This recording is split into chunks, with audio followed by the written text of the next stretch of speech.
take your attention across to our multimedia screens. We're going to put the QR code up so that you can participate and fill out the survey. We want everyone to really take part, and we look forward to your response. We appreciate the feedback, and that's how we obviously, in our post-mortem, we sit, we look at the comments, and we improve on the product going into Canto 2026, the 41st installment. So again, the QR code is up there for all. We thank you in advance for taking part in this survey. We again want you to share your thoughts, help us improve on the Canto product as we continue to engage in meaningful discussion. Up next, well, we know we live in a world where drones and the use of the drone is part of the everyday existence. And it's a very important talking point. Of course, we'll get to that later on, and look out for that particular conversation. But up next, we want to talk now about the relevance and solutions of 5G in the Caribbean. And we want to welcome, to take us through that important talking point, Dr. Stephen Curran, Group Chief Technical Officer at Bahamas, Cable Bahamas, under the umbrella of Alive, and Damian Blackburn, Chair of the One Communications Group. And then later on, we will get into that drone discussion. But up next, the relevance and solutions of 5G in the Caribbean.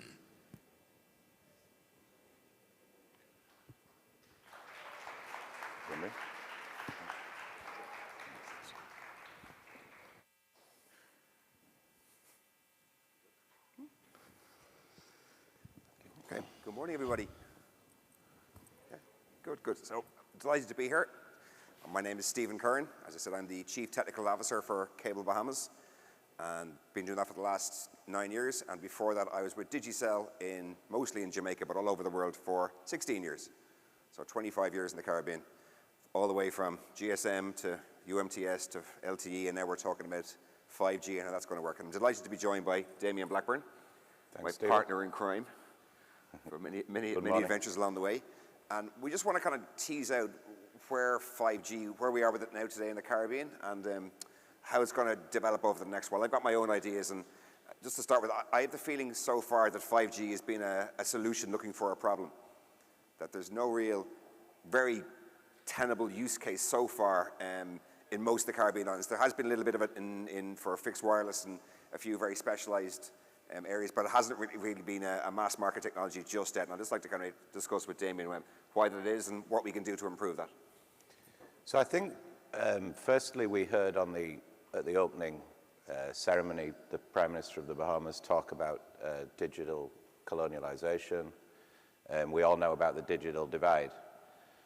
And one of the most important objectives of the next few years is obviously to bring the 1 gigabit society to life in the Caribbean, and to bridge critically the digital divide. You've just mentioned 5G and fixed wireless. There is an obvious opportunity. There are a lot of places in the Caribbean, from my adventures going to almost every country in the Caribbean, approximately 20% of homes and premises, it won't be possible to get fiber to those premises. So at that point, wireless solutions are really the only answer, whether they be satellite or 5G. And we've already seen from our adventures in the Bahamas, Stephen, fixed wireless play a pretty key role in revolutionizing with the existing technologies of LTE, bringing the internet to Mayaguana, in Agua, and all the beautiful places in the archipelago of the Bahamas. I see that continuing. When I see 5G in action around the markets that I go to, I do see it is a step change when it is used correctly. Enough spectrum's been provided to the operators, and the networks have been designed and engineered for fixed wireless. So I think that's it will be a big contribution. And would you agree with me that one possible way forwards, and the only one that makes sense to me, would be shared networks for 5G?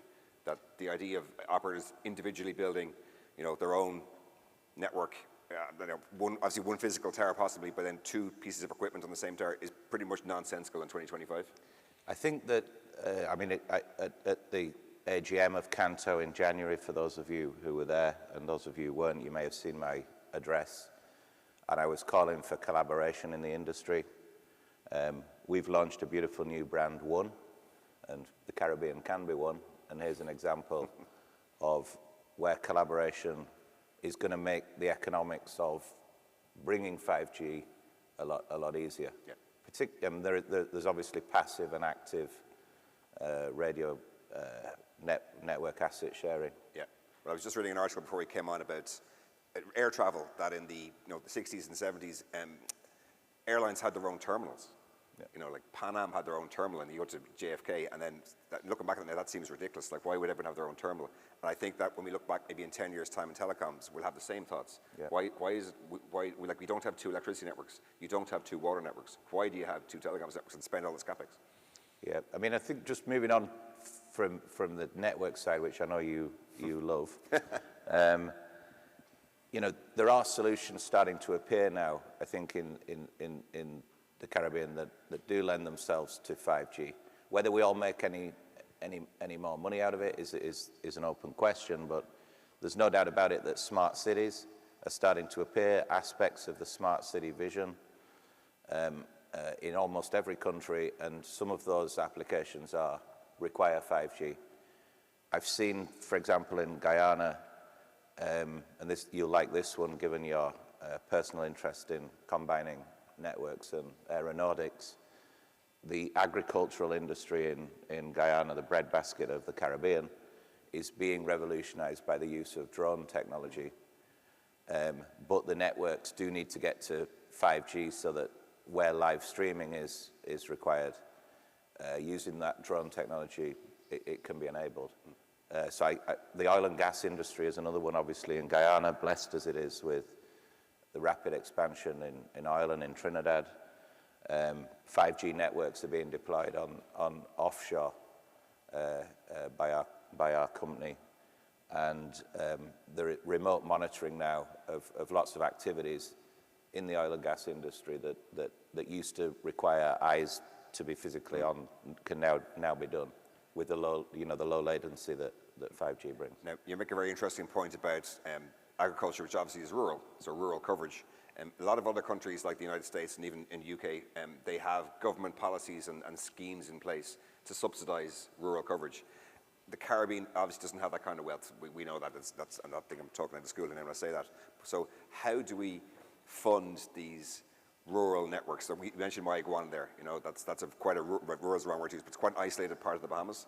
And the business case to put 5G in My Iguana is poor, to be very direct. And that can be repeated in 50% of the Caribbean. How do we bridge that gap?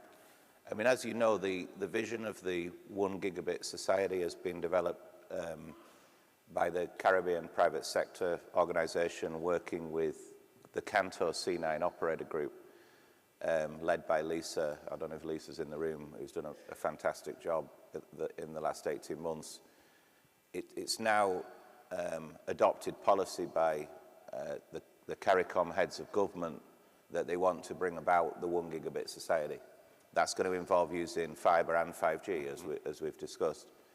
But there is a funding gap, and a conversation is starting in the right way, I believe, to discuss how that funding gap can be bridged. It's going to involve people who make money out of the overall ecosystem paying a contribution, a network contribution, I believe, towards the funding of hard-to-reach areas and for customers who have struggled to pay as well, an inability to pay. And that's just the reality. It can't come to life without new thinking.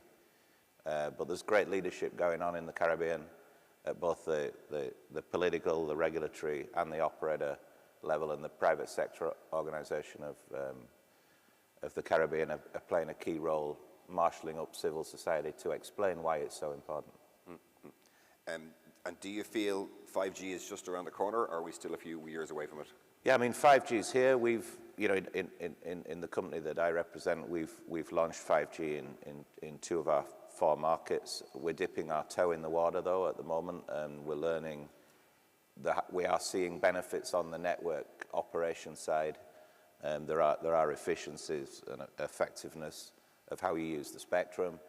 You can get more throughput from it, and we are seeing innovative and creative entrepreneurial Caribbean businesses start to take advantage of these networks in Bermuda and the US Virgin Islands. I got to say, my hope it's not just the rich countries that get 5G. You know, you mentioned Bermuda and US Virgin Islands and Cayman, they're the richest countries in the world. I'd love to see Haiti. Like, if you think about it, okay, the countries that need 5G the most are probably the ones that can't afford it. Absolutely. Haiti being a classic example. Like, these guys need decent communications. Absolutely. And they're not getting it. So what can we do? The issue around adoption of 5G is not just the cost of the network. It's also the issue that we've all faced throughout our entire generational experience of using networks. It's to do with the devices. Unless the devices, 5G devices, become available at prices below a certain dollar value, the adoption doesn't happen in the markets. And that's not just now smartphone devices, it's obviously all the other devices that enable these solutions. The ecosystem. Yeah, the chipsets and things. And again, of course, we have the problem in the Caribbean, the spectrum. Mess is the wrong word to use, but spectrum, because there's a European standard, there's an American standard, and of course every island is, we talked about this yesterday in our meeting with like all the handset manufacturers really tearing their hair out trying to get the right bands. Absolutely. And especially at the price point, because we all know the expensive phones, the S25s, the iPhone 16s, they support every band, but when you go down to the lower end, you really have to pick and choose, and that gets quite difficult. Yeah. And that's another part of the initiative to bring the 1 gigabit society to life. There is a call for a harmonization of regulation, including obviously spectrum, and you know that is an area that would definitely help. It would help us as a region explain to device manufacturers where they should focus their efforts. Like, a thought has just gone through my head now, and this is going to drive all the data sovereignty people crazy, okay? But in theory, it would be possible to build one massive 5G switch in Miami. That's true. And run the entire Caribbean from this one massive switch, engineering-wise. But of course, and that would be much cheaper, of course, than building multiple switches in different places. But again, we have a data sovereignty problem with that. Yes. Yes, and you know, as you know yourself, engineering resilient networks. You know, whether Miami's the right place or not. You know, 2,500 miles from Guyana is an interesting resilience question. Okay. Do you feel? Again, it's far too early to talk about 6G, but what about the sunset of 2G and 3G? Do you see that happening anytime soon, or are we going to continue with the networks that we have now? Well, I'm sure you'll still be using your Nokia 6210 or whatever that you use, because you're under all boss. But yeah, we are seeing the sunset of 2G networks ourselves in Guyana. We still have a 2G network. We actually just turned off a Nortel site, believe it or not. Oh, wow. Which I think was deployed in 2008 or 9. But yeah, 2G I think is definitely receding fast. 3G I think will be here to stay for a long time for various reasons. I don't know what everybody else's experience is like, but again, it's part of the 5G evolution. Getting to VoLTE is a very tortuous project. I don't know why it is so tortuous, but again, we're back to the devices. Well, it's again, again, when we started with Alive, we were very lucky that we VoLTE from day one. Yes. Since 2016. Yeah. A lot of guys are still struggling in 2025. So can I just ask you, okay, if you were sitting in front of the powers that be, okay, in Guyana right now, okay, where you don't have 5G, and you had a wish list for all the things that you would like in order to bring 5G to Guyana, obviously duty exemption, whatever it is, what would be on your wish list? Spectrum. Spectrum, okay. Spectrum's critical. You know, I think it's now become a fairly common accepted principle with our regulatory brothers and sisters, that the days of rationing spectrum and being too cautious around it are really gone. I mean, you you know from our experience here in the Bahamas, Stephen, you know, when we set out with the spectrum we had, you know, nobody could believe that you would be using it because nobody could see the explosion in data. You know, some of the statistics I see about the explosion in wireless data is incredible, and in fact, we've seen it. Data users in Guyana are now using 18 gigabytes a month, which is a broad doubling of what happened 2 years ago. And with 5G, I see predictions that can be 5 times that in no time based on experience in other regions in the world. So that's going to require spectrum. What else? Funding is the other issue. I mean, we're not magicians in the operator community. You know, we can't create money. And as I always say, the funding gap is a very simple thing. There's taxation, there's pricing, and then there's another solution to funding.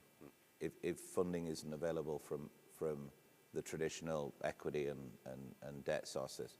So, you know, at the moment, I think the conversation is going to be, how do we get the other actors who are benefiting from the ecosystem to pay? A very interesting debate that's been going on for a while. I'm not sure how that will turn out, whether we'll be able to, you know, get them to open the checkbook and, you know, help contribute towards the growth of the industry. But again, they need us. You know, they need us to carry their traffic, and you know, in my opinion, we do have to get some kind of contribution towards it. Any closing thoughts, Damien? No, I think that the thing that I would focus on about the 5G vision and then 6G is more what vision do we want to paint or create for our children. You know, children don't see all the barriers; they just see the opportunity. You know, when you start talking about things like augmented reality, which children will, and virtual reality that does need low latency, they will see uses for it that certainly somebody my age won't see.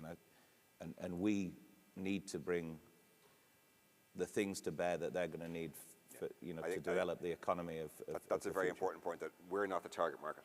Absolutely. No, we're not the target market. Listen, Damien, thank you so much for your time. I really appreciate it. Thank you, Stephen. Thank you. Thank you, everybody. Thank you. Nice. Let's get the photo up.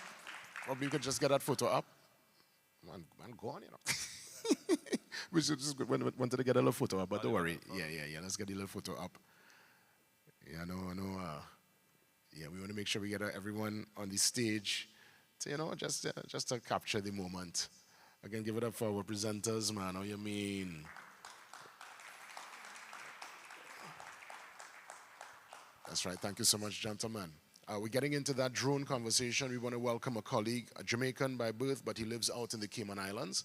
And he is going to step in to, again, explain to us transforming telecom infrastructure with drones and AI, smarter, safer, and scalable inspections. To bring these remarks, the president of Drift Enterprise Limited.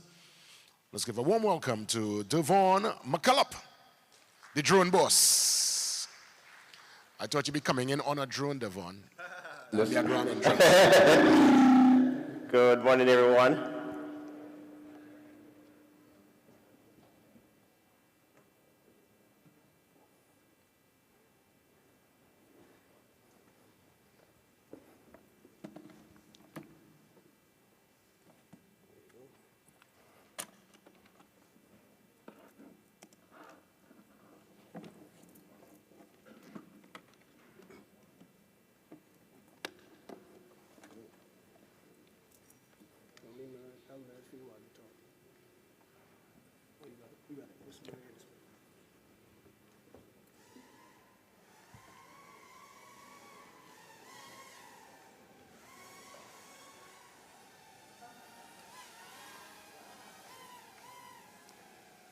Drones, we see them everywhere.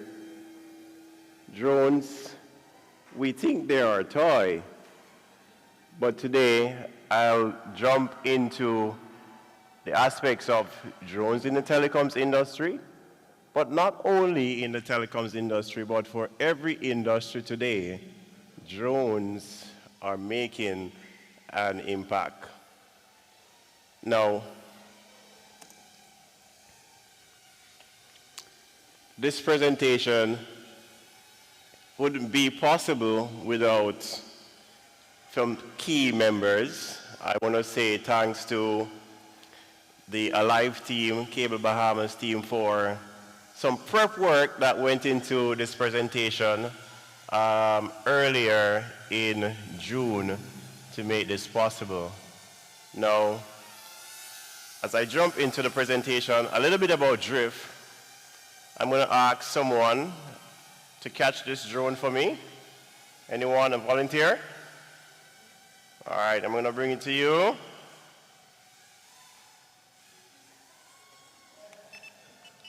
All right. I'm going to wait for my other operator to land.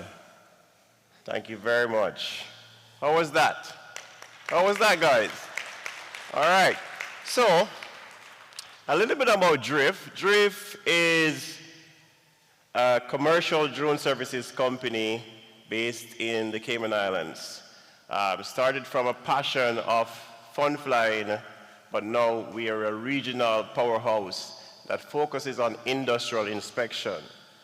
We focus on commercial drone services, pilot training, educational outreach through STEAM and STEM, but also equipment sales and services. We focus on we recently launched what is called the Triangle of Drones. On Sunday, the Prime Minister would have spoken about innovation, would have spoken about artificial intelligence, would have spoken about getting involved. This is one way how we're doing it at Drift. We take all that we have done in the commercial space, integrated not only in sport, but also in education. So to think about some pictures on there where we're doing school outreach, focusing on kids learning how to program and code a drone, doing drone piloting. Talking about drones, we're also involved in what is called drone soccer, where Jamaica and the Cayman Islands are the only two Caribbean nations that will be represented at the Drone Soccer World Cup in South Korea in September. Can you believe that? Drone soccer is a sport. This is a Cayman team. When we talk about workforce, you can see on screen tower inspection, power line inspection, traffic data analytics, renewable energy, and so much more. And this is all data that we have captured and processed using drone technology and artificial intelligence. Drift was established in 2019. We specialize in, as you can see on screen, image and video analytics and inspection for a wide range of industries. What we focus on? A few things. Project efficiency, risk mitigation, reducing liability, and moreover, most importantly, we prioritize organizational goals. Industries served are just a few you see there. I want you to take a quick minute and scan that poll with your phone if you can, and I'll display or share the results after. So I'll give you a few seconds to scan that QR on screen.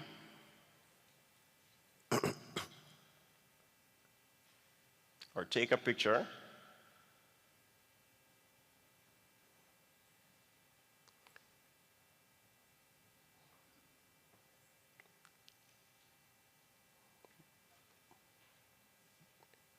Five more seconds.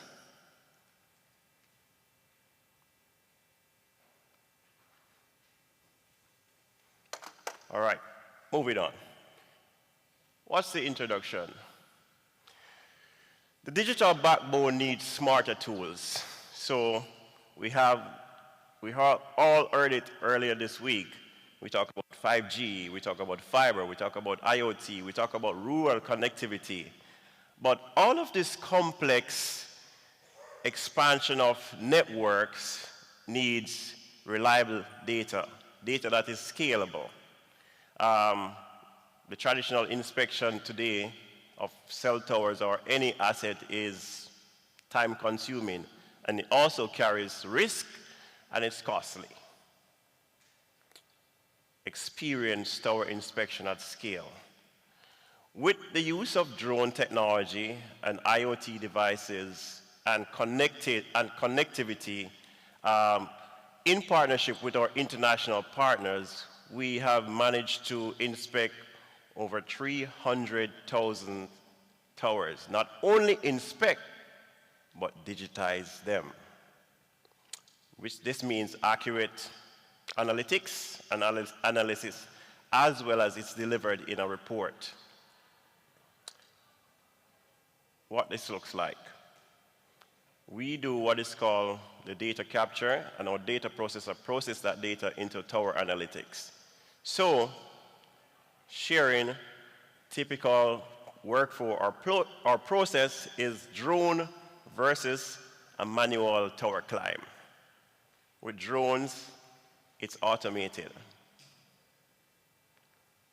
We can do that same flight annually, yearly, weekly, depending on the changes that happens on the tower. Why drones and AI in the telecom industry? Case for change. Talking about risk, it's there on the board. Talking about enabling digital twins for all your assets, as well as when we look at things like environmental resilience. You know, assets after the passage of a storm or a flood, this makes it faster. We talk about the analytics aspect of it. It's cloud enabled, it's easy to use, user friendly. We can search for particular towers, and also your entire team across your organization, whether they're based in Nassau or whether they're based in Abaco, can see all your assets in a digital platform. Digital twin. Using drones and artificial intelligence, we're able to not only create a digital twin, but also recognize every component that is listed on your cell tower without the service provider or the tower owner giving you that data. How amazing is that, guys? Let's talk a little bit more. So there are towers across the Bahamas. How would you, if you're the tower owners for these locations, want to see all your cell towers in one digital platform where you can access to see not only who is leasing it or the spaces that are available, but also the conditions? From our processing data platform, all those dots that you're seeing that's represented there are actual cell tower inspections that would have been processed across the world. Who are using it? The AT&T, T-Mobile, Verizon, and large telecom tower operators across the world. Why aren't we transitioning to a digital future? We talk about it this week. I believe it's time for us to put it into action. So let's talk about speed. In June, I came across and I worked with the live team to do what is some capture of a few towers. First, before I actually got to the Bahamas, I got the GPS location of the tower. First thing I did, punched the GPS location in. I utilized street views to see where the tower is located, the clearance of the tower, so I could actually plan the mission before getting to the Bahamas. Did you guys hear that? So I planned the mission before actually getting to the Bahamas. So when I got to the tower, all I needed to do was do some measurements. So the measurement is also for the scale of the tower. And then begin the data capture. It's automated. So once the drone flies, it's executed, and that process is 100% automated.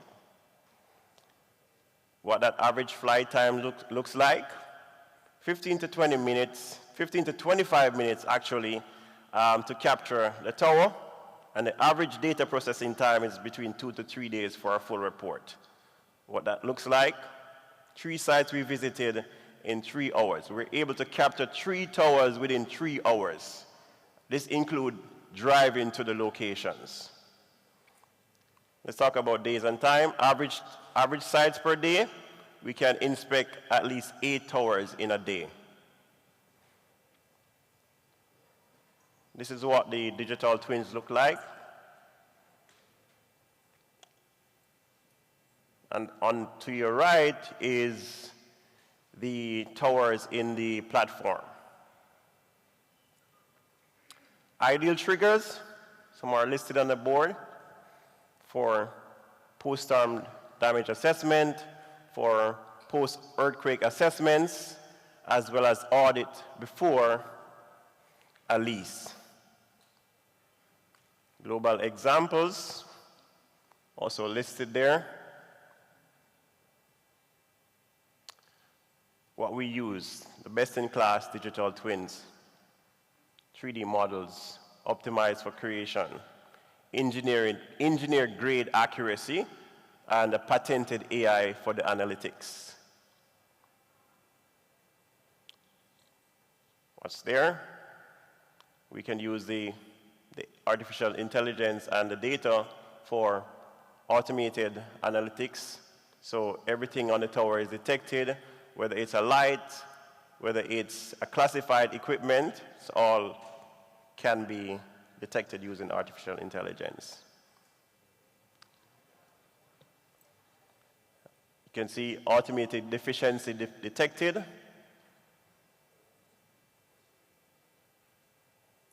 Examples of some of the detections: rust, missing bolts, loose cables, damage, and many more. What does that look like in terms of accuracy? We have over 4,000 distinct structural member shapes and dimensions, whether of steel or other industrial standards. Reporting. You have complete report, contract leasing, condition assessment, as well as the main thing is to prioritize O&M. What's next for the future of infrastructure? Key takeaways. We're going to integrate more and more 5G and edge technology. Currently today, what we're doing as a part of our operation is that no longer we're attending sites. We're using automated drones to do automated flights, connecting over. Currently, we're utilizing Starlink technology to power our drone docks. So I can be here in the Bahamas and log into the platform and execute a drone to actually go and capture a tower or map an area. So that's where the technology is going. So today, I'm empowering you. Some of the key takeaways I want to leave with you are, drones and AI, smarter, it's scalable, it's faster.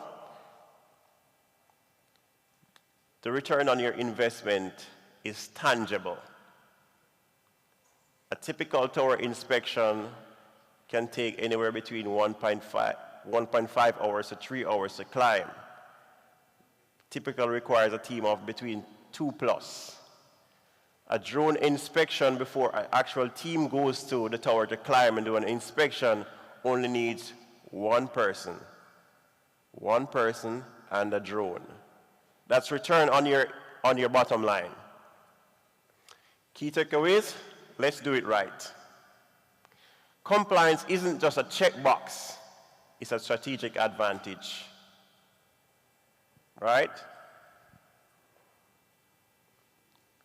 my final words, it's let's connect, let's collaborate, let's partner for the future of automated data collection and tower inspections for not just the Bahamas, but for Cantor and for the Caribbean. I thank you. All right. I must say, that was an entrance by man. I hear all this noise. I wonder what's going on is drone. And to the man who catch the drone too, well done, man. You know, drones is really part of our existence. So, you know, without a doubt, we in the future, I can't even say the future is around the corner. We're here already. We want to continue, and of course, the particular talking point up next, imagining the future of the Caribbean workplace, workforce implications for HR and training. And to bring some remarks, the keynote address, we welcome Dr. Michael Ziamian, of course, consultant, principal consultant, and a man to take us through with this important talking point. Of course, Dr. Ziamian, the floor is yours. Let's put our hands together. Thank you, everybody. It's been a fantastic conference so far. Thank you for the invitation. So I'm going to be talking about the future of the Caribbean workforce. Oh, I need the clicker.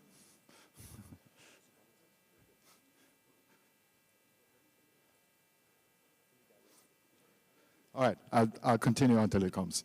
I'm a principal at Perceptics. We are an employee experience listening company. We deploy technologies into organizations to help organizations listen and understand the perceptions and attitudes of their employees. We leverage that data to help leaders make better decisions about their talent, reduce turnover, improve retention, and productivity in organizations. All right. So today what I want to do is take a step back. So before we talk about the future, we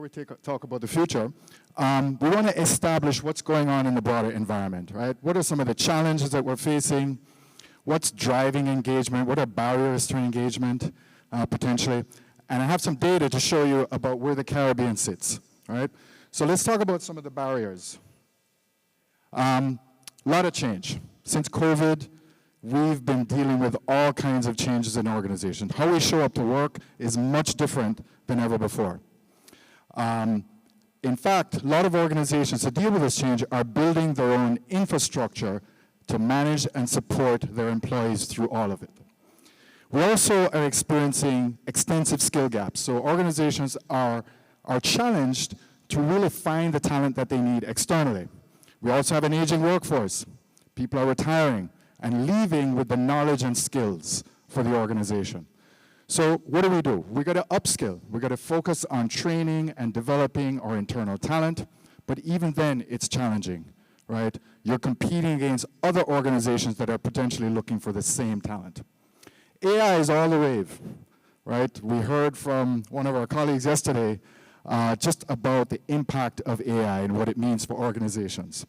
So what we're seeing is there's individual adoption, right? So people are using AI frantically to make their work more efficient, but we don't see a lot of strategy and structure inside organizations. So not much is coming from the top in terms of how to use AI and how to upskill employees.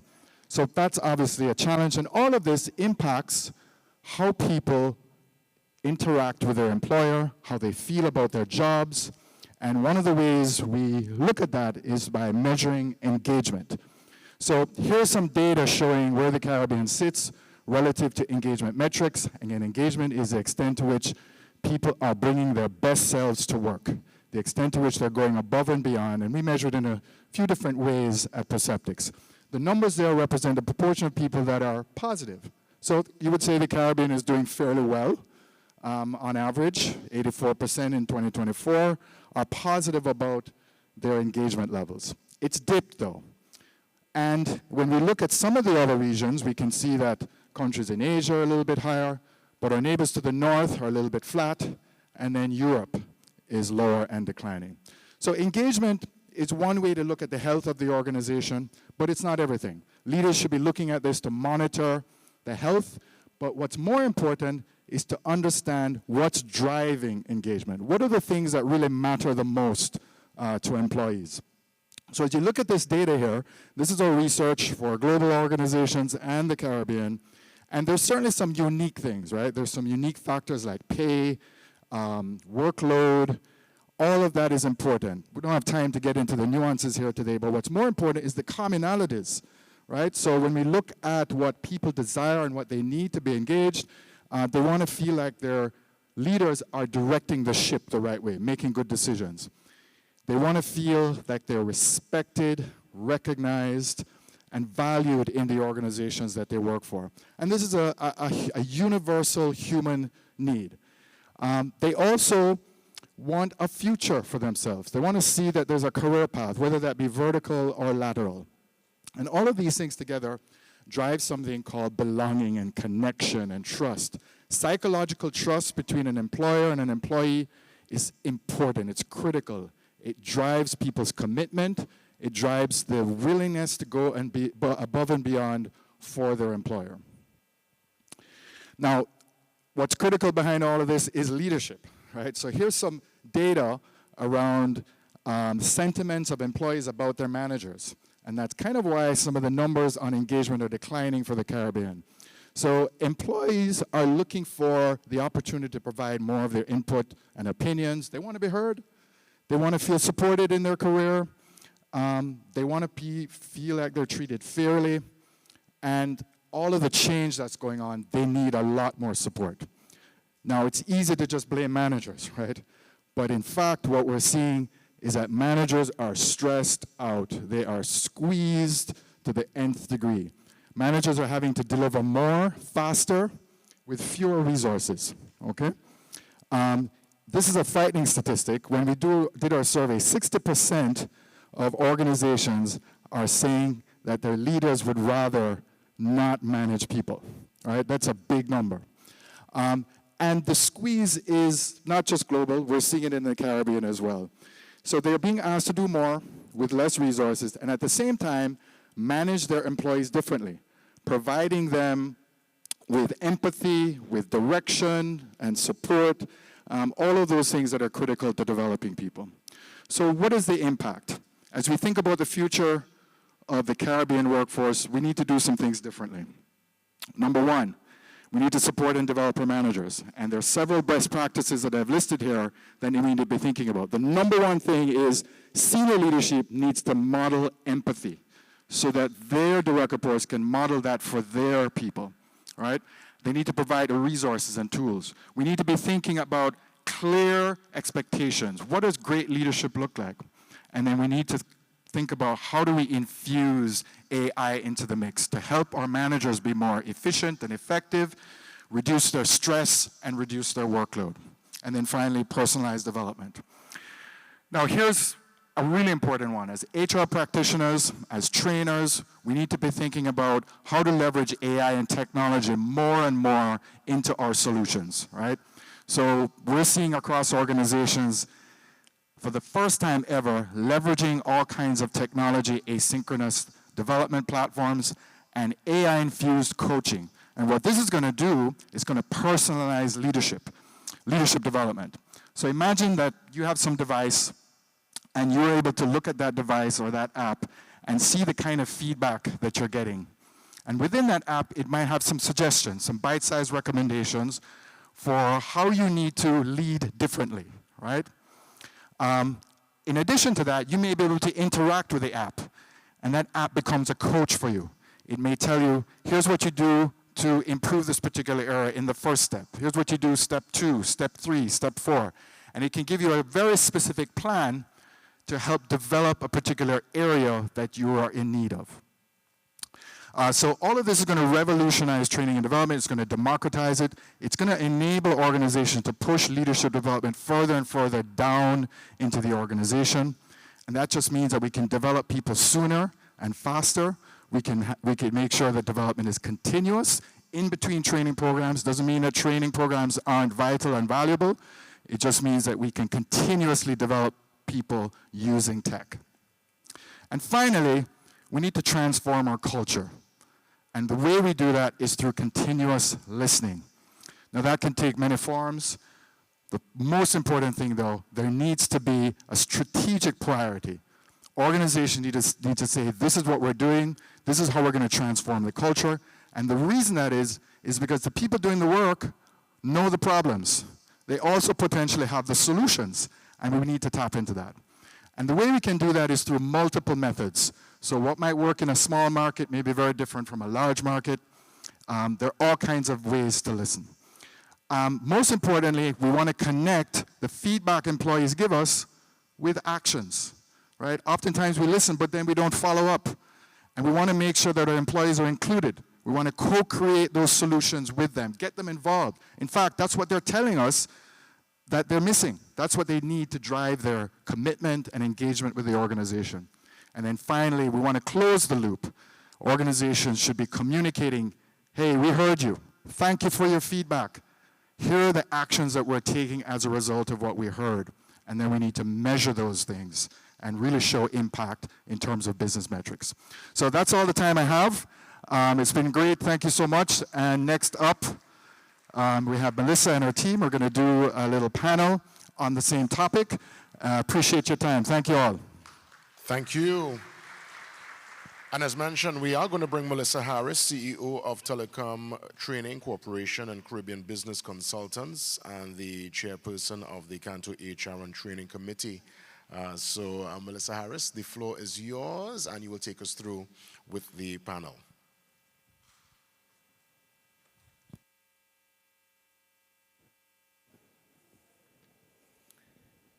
Well, you always wonder at this time of day if you all are going to be here. So this is a great turnout. Thank you for being here. And I think the reason is it's because HR and training has finally come to fruition in the region. It is a critical business issue that the region is really doing a really super job. In contrast, 15 years ago, Canto asked me to chair the HR and Training Committee for the organization. We used to have two-day workshops after the annual conferences. And it really didn't do what we wanted because we weren't there. We had personnel managers. You know, that was the name back then of HR, personnel. So now is the time. So the Canto Board of Directors asked me to shift from chairing the Canto Sales and Marketing Committee in January to chairing this HR and Training Committee. We have 16 members. If you're on the HR and Training Committee, raise your hand. I see Richard Solomon out there, I believe, or he was.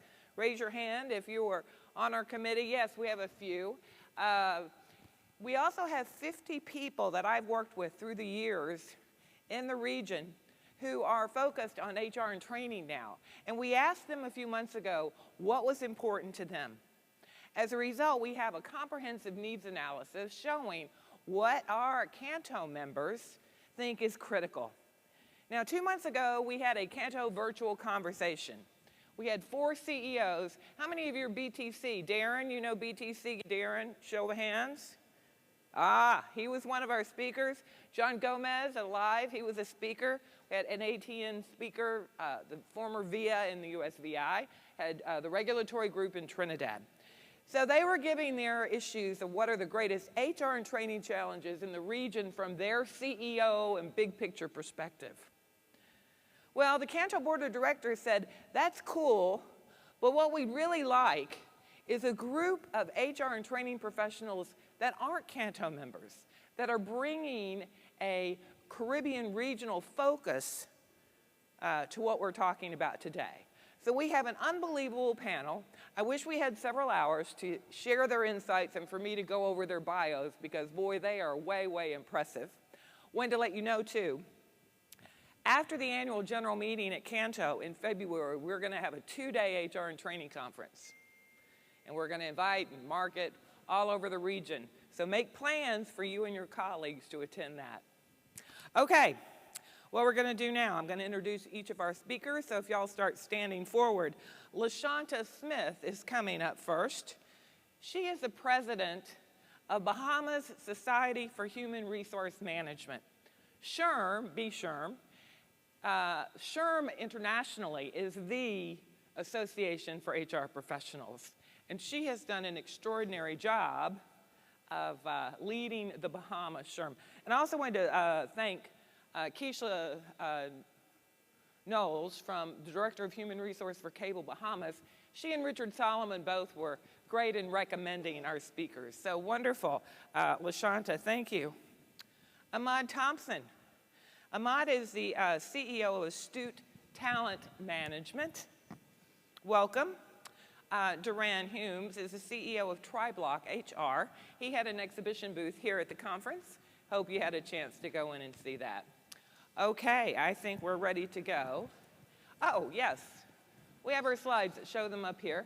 Now, the conference theme, Imagining the Future of the Caribbean Workplace, Workforce Implications for HR and Training.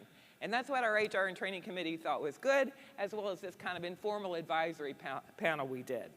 Now, secondly, our panel, we're going to have 2 rounds of questions. Each panelist will have 4 minutes to respond, and we'll have 2 different topics. The panel description, oh look, fabulous. Navigating cultural and organizational change across the diverse Caribbean markets, from both the smaller local entities to the larger. So culture and change are 2 of the biggest things that we're going to be talking about now. Okay, so let's get started. And we're going to start first with the cultural transformation. So panelists, I'd like you to talk about what you're seeing in the region in terms of how cultural transformation is helping us in this HR transformation and training for the region. LaShanta, how about you go first? Thank you so much for having me, Melissa. So culture is a big topic across the region and the world right now. And I'm so glad that you brought up that HR is no longer personnel. That has been the biggest cultural shift for our industry, I think, for HR professionals.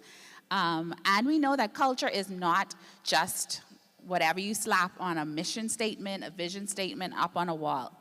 And for the members that are in this room, I know that you are at the cutting edge. You're at the forefront of culture.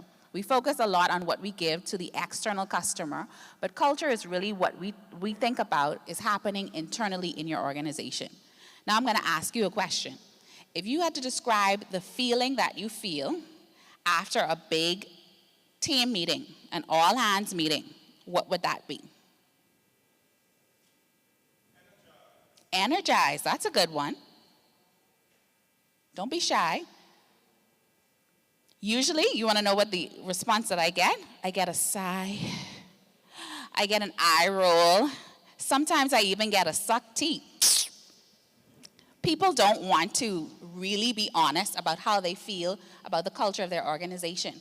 And this is something that we have seen shift, especially with people working from home, working remotely, and so many other changes in our workplace. So a cultural shift that needs to happen is we need to redefine what that culture is. Whether you like it or not in your organizations, it already exists. There is a narrative, there is a definition of what your culture is in your organization. So it needs to be clearly defined. We need to get in a room, we need to get the influencers in your organization, and heads up, it's not always the CEO or the COO that knows what's going on. The pulse is really coming from all levels of the organization, and we need to talk about it. So after we define what that culture is, then we talk about where we want to go. So where is the culture, where should the culture be? What are we aiming for? Are we relatable? Are we open door policy? Are we button up? Are we formal? What is that culture? So that needs to be put into words if we are going to have a true cultural transformation, and we work towards that. Now, it doesn't just happen overnight. It takes a targeted effort, and here is where you need HR superheroes like these 4 people that are sitting on this stage. I'm putting myself in there. So this is where we have a conversation, because HR is more than just the naughty police, right? We're not talking about you didn't clock in today, you didn't. No, HR is your partner in the business, and that is what we want to see with cultural transformation in the organization. Beautiful, thank you. How about Ahmad? Why don't you pick up the ball? Absolutely. Thank you so much, Melissa, for the question. I think what we have to remember and always recognize is that you don't get the culture you want, you get the culture you tolerate. All right, thank you for that. I think it's so important that as leaders and organizations, we don't underestimate the power of what's tolerated in our organizations. And when you have those individuals in your organization who continually show up choosing violence, choosing negativity, choosing to destruct rather than disrupt, if you allow them to, they will. And your high flyers, your high potential employees are watching the way you engage that individual or those individuals who continuously show up choosing to destruct the culture you're trying your best to create. You cannot just put it on the flyer, put it on the wall, put it on the website, and expect it to come alive. So many times in organizations, we've seen it as HR professionals, we have these individuals who, because they perform well, they are allowed to do, I'm going to use a word that's very colloquial, Preach. dumbness. Preach. Right? They get to come into the organization, do what they want, run amok, cause confusion, get paid, get a bonus, get promoted. And the people who are doing their best to be their best are not given any semblance of an opportunity to really infiltrate that culture in the organization. And so when you talk about cultural transformation, people today are no longer interested in what you're prepared to tolerate. There are 5 generations in our workforce right now, up to. That means some people are 60-something, some people are 20-something. And the 60-something-year-olds are adopting the mindset of the 20-something-year-olds. The 20-something-year-olds ain't got time to put up with your dumbness. They clocking out and they leaving and they gone home. Your 60-something-year-olds are saying, wait a minute, I've been around long enough to know better than this. I don't have to take this. And so their mindset is shifting even if your culture is not. So you can't take for granted that cultural transformation does not start on the bulletin board or on the website. It starts from the people you allow to do the foolishness in your organization. Because the ones that come and get to run amok are the ones that are probably the loudest and the least effective on your teams. Release them now. As an HR professional, of course, our recommendation is always going to be to rehabilitate before you terminate. But when you realize that John, Mary, Susan, and Paul ain't into this, believe them. Cut them the check and send them on their way, or performance manage them out of the system because they are affecting the culture you're trying your best to type. Cultures can't be typed. Cultures have to be lived. Wow, you got a lot of amens in the crowd here on that. Okay, bring it home to us, Duran, here. Following up after Ahmad, that's always a task. But definitely, as Caribbean folk, I think the major cultural change is with technology. For the longest of times, we've been behind in the world. I like to say, and I always say that us as Caribbean folk, we are at least 10 years behind, let's say, the States or Canada, right, as a good example. But that is a beautiful thing because we get to see the pitfalls, some of the things that they would have stubbed their toe on, as we like to say, on the edge of the bed. But in terms of us, that is the first thing that we need to do, to really assess the culture and figure out who are going to be our champions, as LaShanta would have said, and figure out who are going to be our detractors, the persons that are stuck in their ways that may not want to adapt the culture and adapt to technology. So I want to ask, because I do see my good friend Leslie in the crowd, how many of you have adapted AI? I'm sure you've heard that a million different times within this particular conference. Just by a show of hands.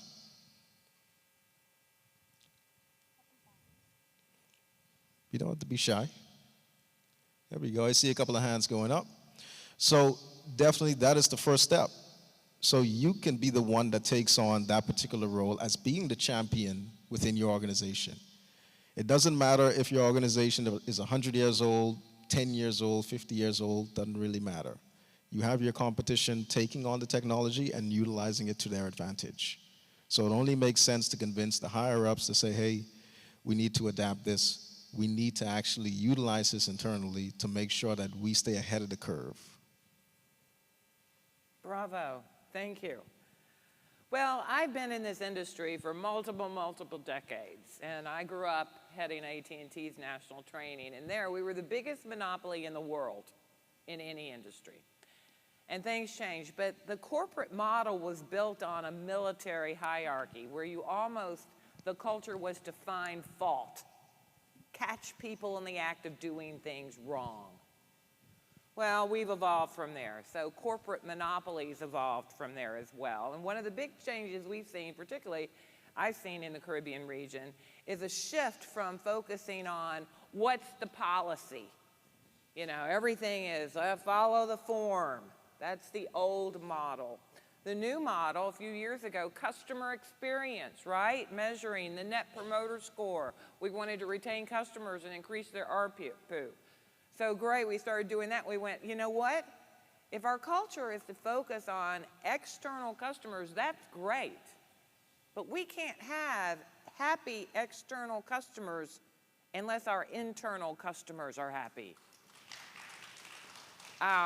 So CX, customer experience, great. Everybody tried to do it, get the Net Promoter Scores up, and it's like it's not working. What's wrong? It's because we were still finding fault, trying to find out what our people were doing wrong, instead of catching them in the act of doing things right. Because we can't shift our culture unless there's going to be errors. We're going to try new things and it's not going to work. You know, I think it's Apple that has the greatest failure award of the year. Wow. We got to create an environment where it's okay to take risks and know we're going to drop the ball sometimes, and great, let's still reward people, learn from it. So shifting from just focusing on equipment, networks.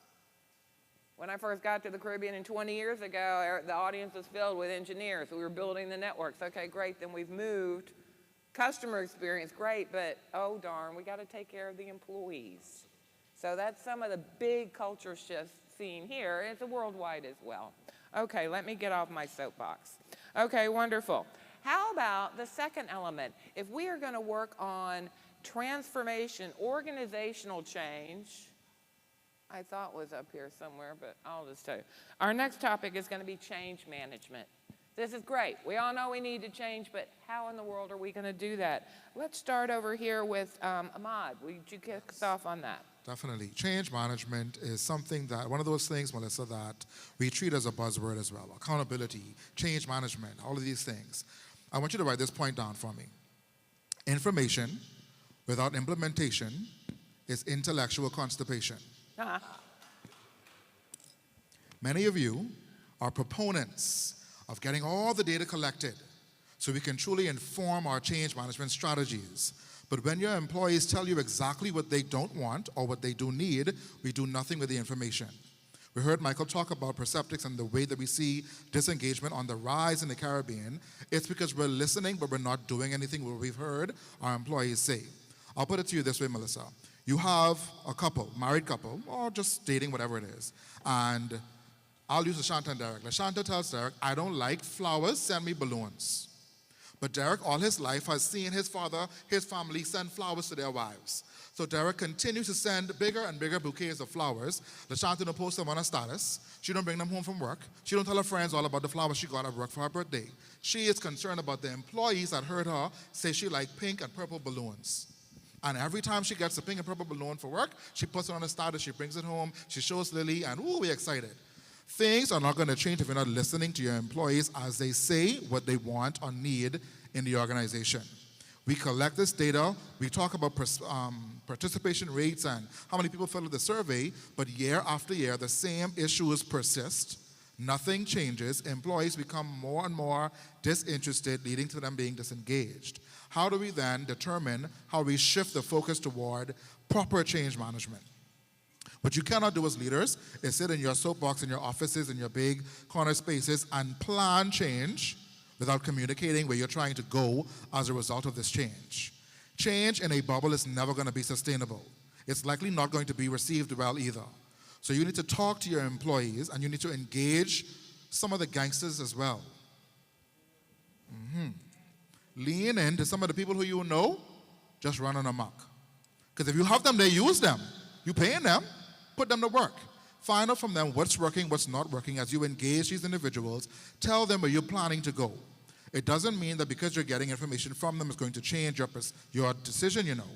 But it's now going to inform your decision as you move forward because you have pockets of the industry in your organization telling you what's going to work and why it won't work.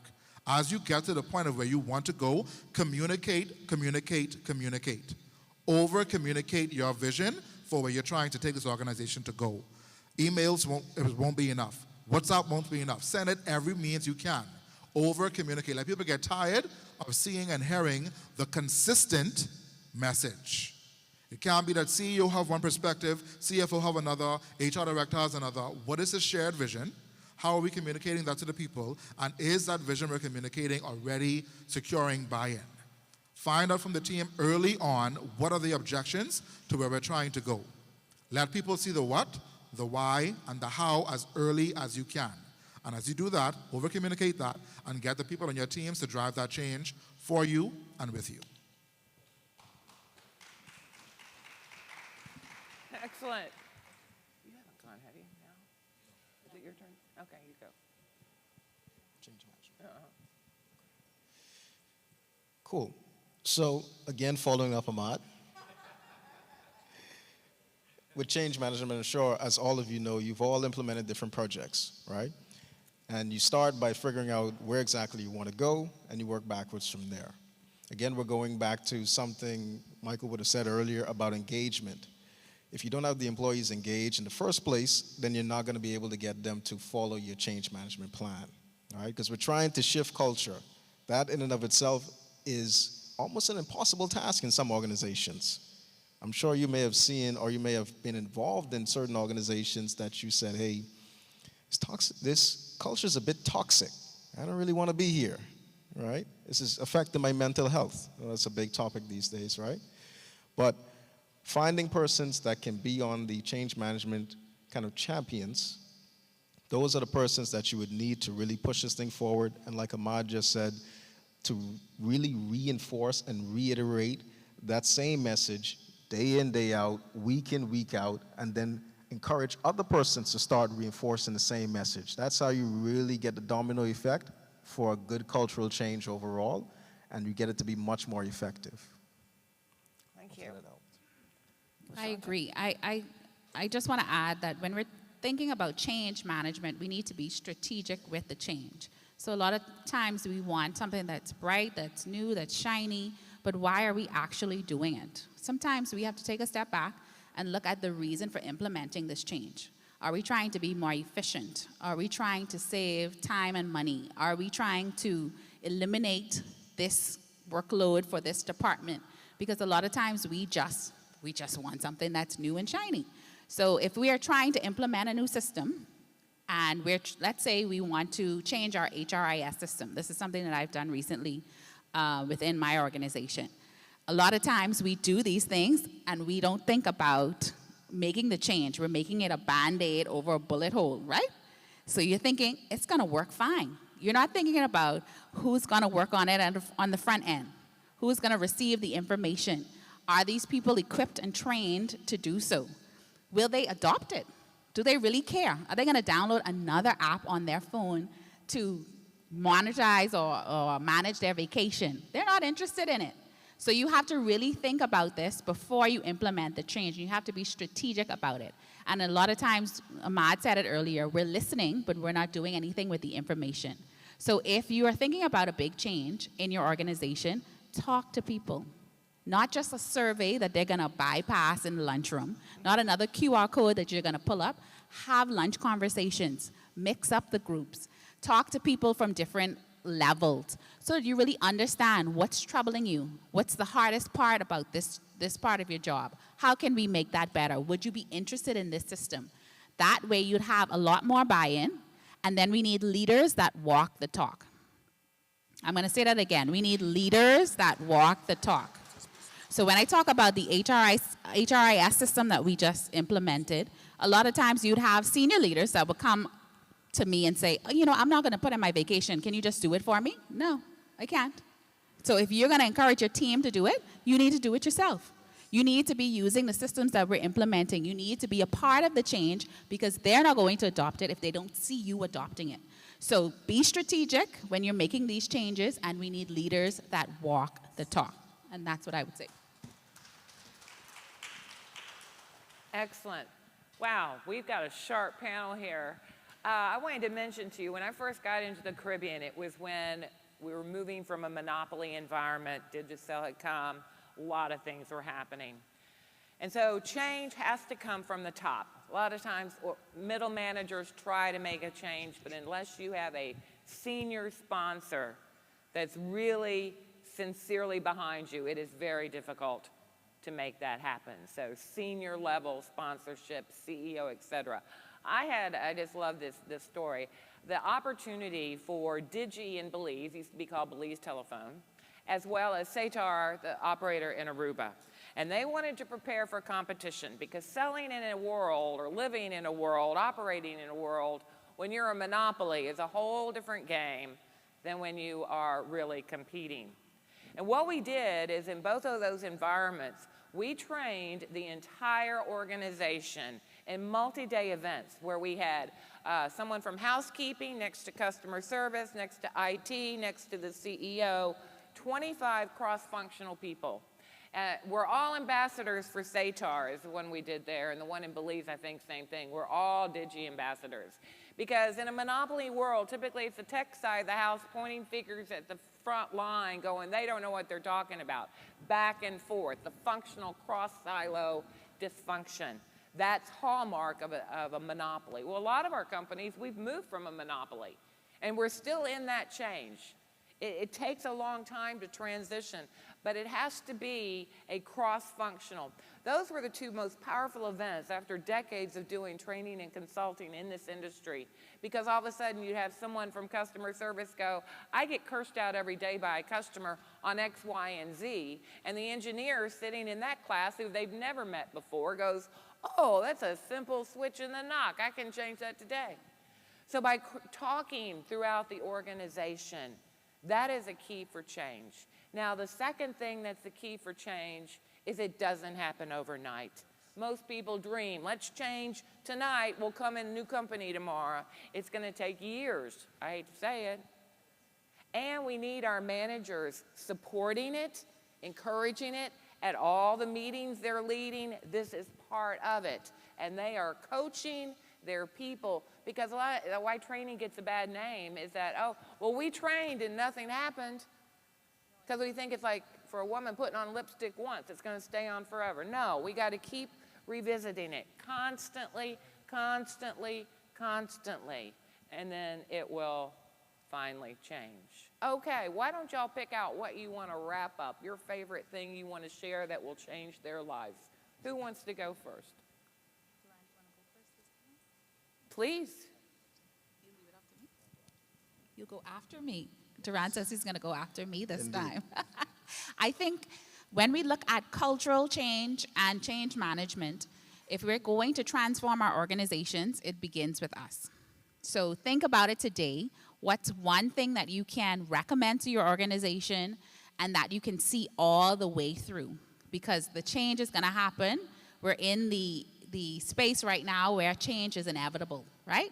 So if there's going to be a cultural transformation, it has to begin with you. You have to be on board, and as leaders in your own organizations, you have to walk the talk. So that's what I would say. Perfect. There's some applause. Let's give her some more.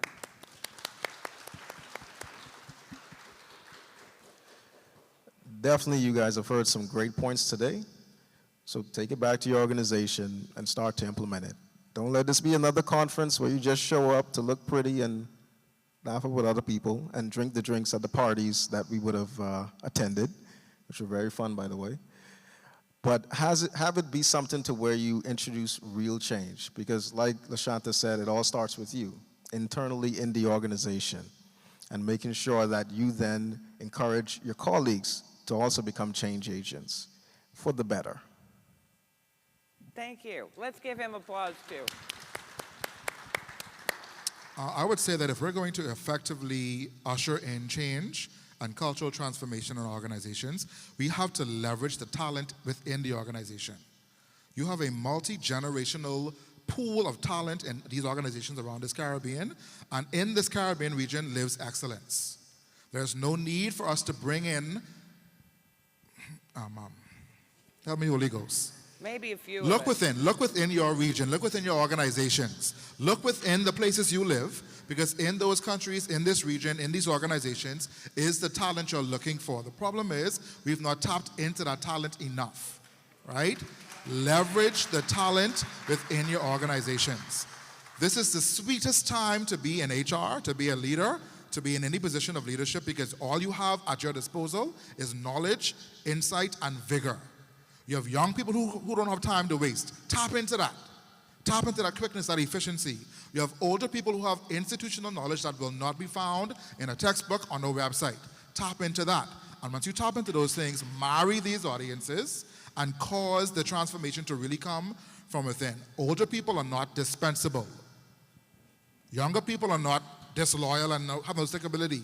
Tap into these individuals, leverage them, and then demonstrate what that union can bring for your organization. Create your own best practices within your organization. So the last thing I will say is that the youngest member of your team and the oldest member of your teams, evaluate the positions they are in right now, the strengths they have, and the gaps that are not filled.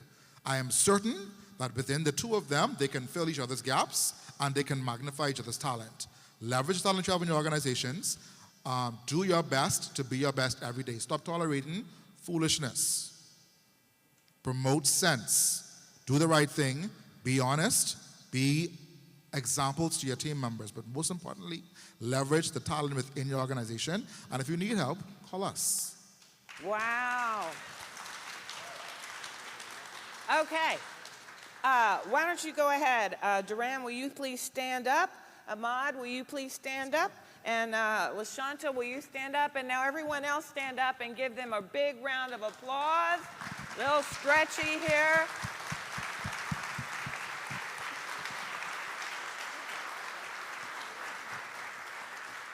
Be sure you check out their unbelievable bios on the app, and you kind of have to scroll down. So we hope you'll send folks and yourself to the Canto HR and Training Conference that will be in February. And thank you so much for being here. And we look forward to continuing to support the region from an HR and training transformation. Thank you all very much. Thank you, Melissa, and the amazing team. That was a good call, Melissa, to get everybody's blood flowing. Yes, well done, well done.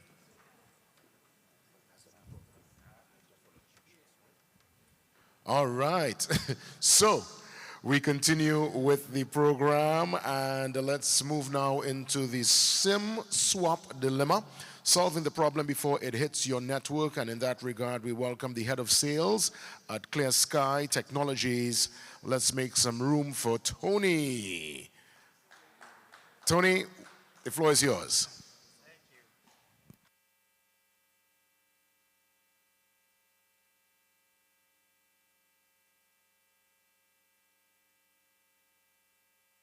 Okay, good afternoon. I'm not in HR, but I am a big NFL fan. And I don't know if there's any NFL fans here. I happen to be a Chicago Bear fan. And Mike Ditka was the last coach to take the Chicago Bears to the Super Bowl and win. And he said to his team, and it was really words to live by, he said, "You get what you tolerate." And he told that to his team all the time. And I heard that in this panel discussion. You get what you tolerate, and if you want to affect change, you know, you need to make it happen and not tolerate the same old, same old. So now, not my topic, right? But I wanted to get that in. So again, my name is Tony Tagliarini. I am the head of sales for Clear Sky Technologies, and I've been in the wireless industry now for actually over 40 years. It's been a great career. I've had an opportunity to travel the world, meet a lot of people. We have clients all over the world, and in that same span, I've had an opportunity to participate in a number of cantos. And I would say, of all the cantos, this one is obviously the largest I've been a part of. And I credit Teresa Wankin for doing a wonderful job in bringing this all together. The venue's wonderful, the program's wonderful, and she deserves a lot of credit. So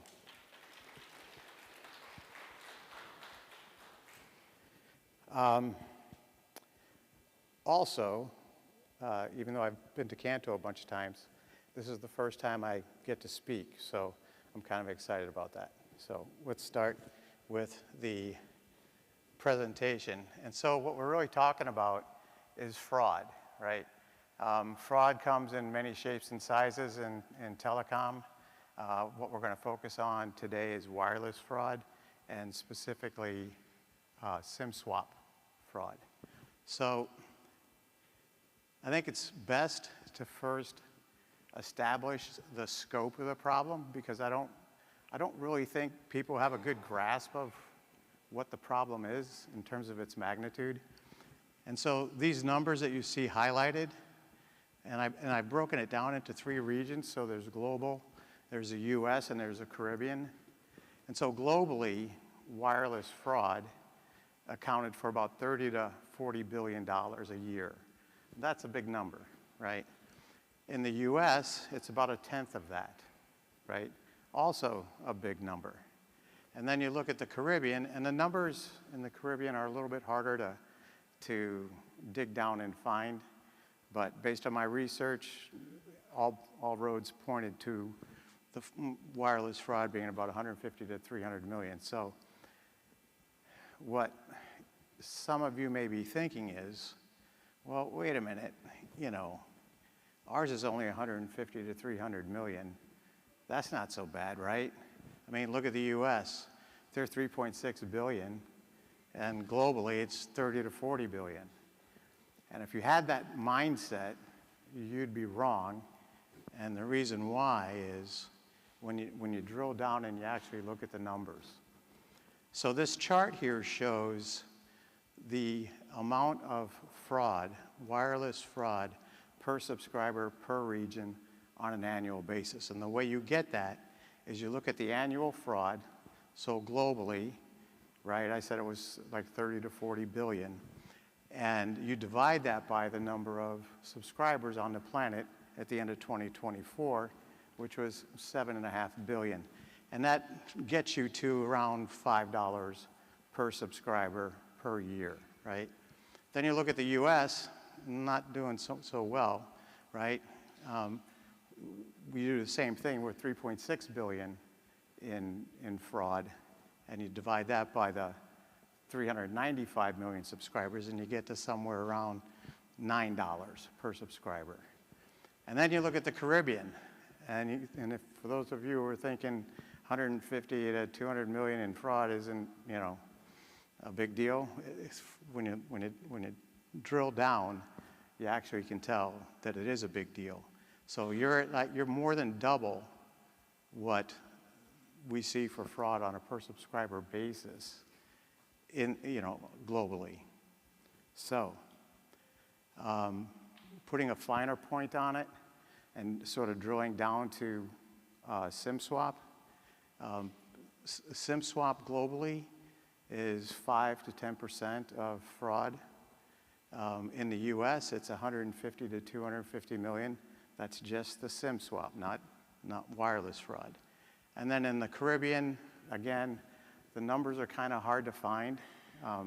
But what I was able to learn is that it's in the top 3 of fraud types that are affecting the wireless industry here in the Caribbean. So why is that? Well, I don't pretend to have the entire list, but I will tell you that, you know, from part of the problem is you've got a lot of OTT usage, right? WhatsApp as an over-the-top application. You've got a lot of prepaid subscribers. Even the tier 1s will tell you prepaid subscribers tend to, for whatever reason, be more prone to commit some type of fraud. And I think that's because you can't readily identify them as well as a person, as a user, as you could with a postpaid customer. There's also, and sort of related to that, is there know your customer, right? So the know your customer processes in the Caribbean, I don't think are, and you can correct me if I'm wrong, but I don't think they are as robust as what you might find, say, in the US. And again, when you don't have that know your customer, when you don't know everything you would like to know about them, that opens a door for some fraud. And then lastly, there's a lot of low-cost fraud methods that are available here in the Caribbean that might not be available in other regions. So, what do we do, right? There are solutions, and I thought this slide was kind of appropriate. We are on an island. There is a lot of sand. So you could, in theory, just put your head in the sand and hope it goes away. And that would be flawed logic. You would not want to do that. Sort of adjacent to that is you might say, well, I've got competition. You know, they're running a network too. Why don't I let them deal with the problem? And if they deal with the problem, then I don't have to because it'll all go away. Well, that's not true either, right? And if you think about a water balloon, right? If you squeeze a water balloon to stop, in this case, in my analogy, fraud, that water that you squeezed is either going to go up or down, but it's not getting out of the balloon. So it's still going to be there. And the way the fraudsters work, they just go to the path of least resistance. So it doesn't really matter if you shut it down in one carrier's network on the island, they'll just go to the other. And you need to understand that. And if you think about some of the opening remarks that we heard on day one, there seemed to be a common theme that all of the carriers, the Caribbean carriers, need to work together, right? If you're going to achieve more together than you would individually. And combating fraud is a prime example of that, right? If like I just said, if one operator does something but the other one doesn't, you're just moving the problem someplace else.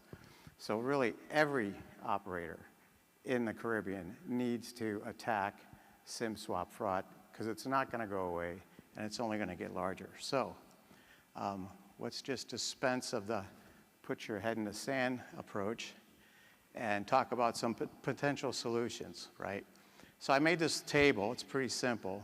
It shows you what solutions might be available out there. Shows associated cost, implementation timeline, and the efficacy of each of those solutions. So the easiest thing to do if I'm an operator, maybe double down on my know your customer processes. Pretty easy to do, sort of keep it within your own four walls. But, and it's also relatively quick implementation, but it's kind of limited. It's not bulletproof. You could do what you're doing today. There's OTP, right, the one-time passcode, and that works, but it doesn't work all the time. I mean, if you follow what's been in the media, T-Mobile just had a really bad situation of one of their customers had millions of dollars stolen from him by a SIM swap transaction. Not only did he get his money back from T-Mobile, but he sued T-Mobile and won $30 million from them. So OTP is okay for now. It's not bulletproof, and you need to understand that. You could go a decentralized approach. Again, that's probably your most bulletproof way, but costs are really high. Implementation times really long, and when you look at it, it is going to be, like I said, bulletproof. The reality, though, is I don't think there's many carriers here in the Caribbean that can make that kind of an investment or take that kind of time to put in that kind of a solution. So what else is available? And this is where we get to the shameless plug for ClearSky, but it's true, right? So we offer a silent network authentication platform. We offer it on a, basically it's on a rev share basis. So there's no implementation fee. There's no monthly recurring charge. If you understand ClearSky and know what we do in some of our other business, some of our other revenue engines, a big chunk of our revenue comes from A2P message delivery. And to do that and do it well, you need to have relationships with all the aggregators, which we also do. And so the commercial model we use for A2P is essentially the same commercial model we're using for our network authentication service. And it's a very strong solution. It's real time. There's other benefits associated with it as well. And it's a quick implementation. The long pole in the tent is never going to be clear sky. The long pole in the tent is going to be getting the right resource or resources within the carrier environment to help us with that integration. Okay, so why does it matter? You want to be proactive, and using the platform is real time. Another benefit is it's frictionless. So now, I don't know if you're familiar with that term, but entering OTPs is kind of a hassle for all of us, myself included. With network authentication, you don't do that. There's no user involvement. They just they put in their credentials, they get validated through the network, and they're in. So it's a better user experience, and that's why we call it frictionless. And then you're going to be building trust with your partners. They're all, especially the banks, they're going to want to know that you've got a way to minimize or mitigate fraud of all sorts, but especially SIM swap fraud. And you can monetize that, and that's what I was referring to earlier. These network transactions are going to go back and forth from the banks to your subscribers and through your network. They will have a fee associated with them, just like A2P messages. And at the end of the month, you tally that up. We send the bill to the aggregators. They give us a check. We share that check with the operators. And again, it's a model we use today. It's very effective, and I don't want to say it's a no-brainer, but it really is. I put this slide up here and call your attention to the box on the right, the aggregators, just to prove that we already have those relationships in place. And that's what helps to speed things along with an implementation. Ron Willett, who's the VP and General Manager, has been spending years developing and cultivating relationships with these aggregators, and it's a valuable relationship to have. And then, as I said, it speeds the implementations. I don't know if we have any engineers, or our technical people call them nerds, not your engineers, but themselves. So, this is an architectural diagram. You'll see the demand partners, like that's the banks and the retail and the fintech and the healthcare. Those are the demand partners. Those are the folks that want the additional security when they're transacting with their customers. They send us the messages through the aggregators. We validate because we have a connection into your network. And if everything checks out, we let the transaction go through. If not, we don't. And it's as simple as that. And I will readily admit, there's a lot to wrap your head around when it comes to network authentication. When we're in sales cycles, the first 3 or 4 meetings are all education-based. We have to explain how this all works. And that's fine. It took me a while to get my head around it as well. But we've been doing this for 2 years. And 2 years ago, the API attributes, there was only about 30 of them. And now, in just 2 years' time, that number has grown to 47. And all of those attributes are Chimera and GSMA fully compliant. Okay, so where do we go? My recommendation, my message to you all is please understand fraud's just going to continue to grow. SIM swap fraud is going to lead the charge. I've seen stats where they're saying SIM swap fraud is going up 300%, 400%, 500%, depending on the markets that you're dealing in.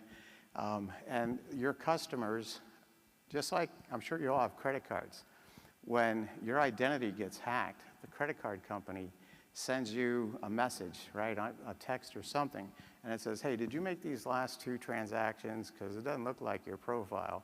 And if you didn't, then let us know, and we're going to shut it down so there won't be any more of that. And the downside of that is they end up sending you a new card, and that's a whole other thing. But at least that you know as a consumer that someone's looking after me, and your subscribers are going to want to know the same thing. They're going to want you to protect them from all kinds of wireless fraud, but especially SIM swap. And then, again, going back to the guy who put his head in the sand, I think if you not so much put your head in the sand, but sort of slow roll it, as we say in the biz, if you slow roll it, the problem you're going to have is at some point, the governments are going to get involved, and they're going to say, yeah, this is out of control. You guys have to do something. And you don't want to be there, because if they actually get too active, they're going to tell you what you need to do, and that never ends well, right? You don't want the government telling you what to do or how to do it, because it's just going to be a cluster. So, and lastly, it puts you in a position of leadership, which is always good. So, and a way to differentiate from your competitors. So, I think that's it. If you like what I had to say, please email me, call me. We'd love to talk more. If not, well, then I guess I'll send you to my boss. Thank you. Nice. You know, there's something we do in the Caribbean, right? We always say, you know, if you enjoyed that, somebody say, yeah, yeah. That is it. Nice. You could use that next time, and for sure, give it up.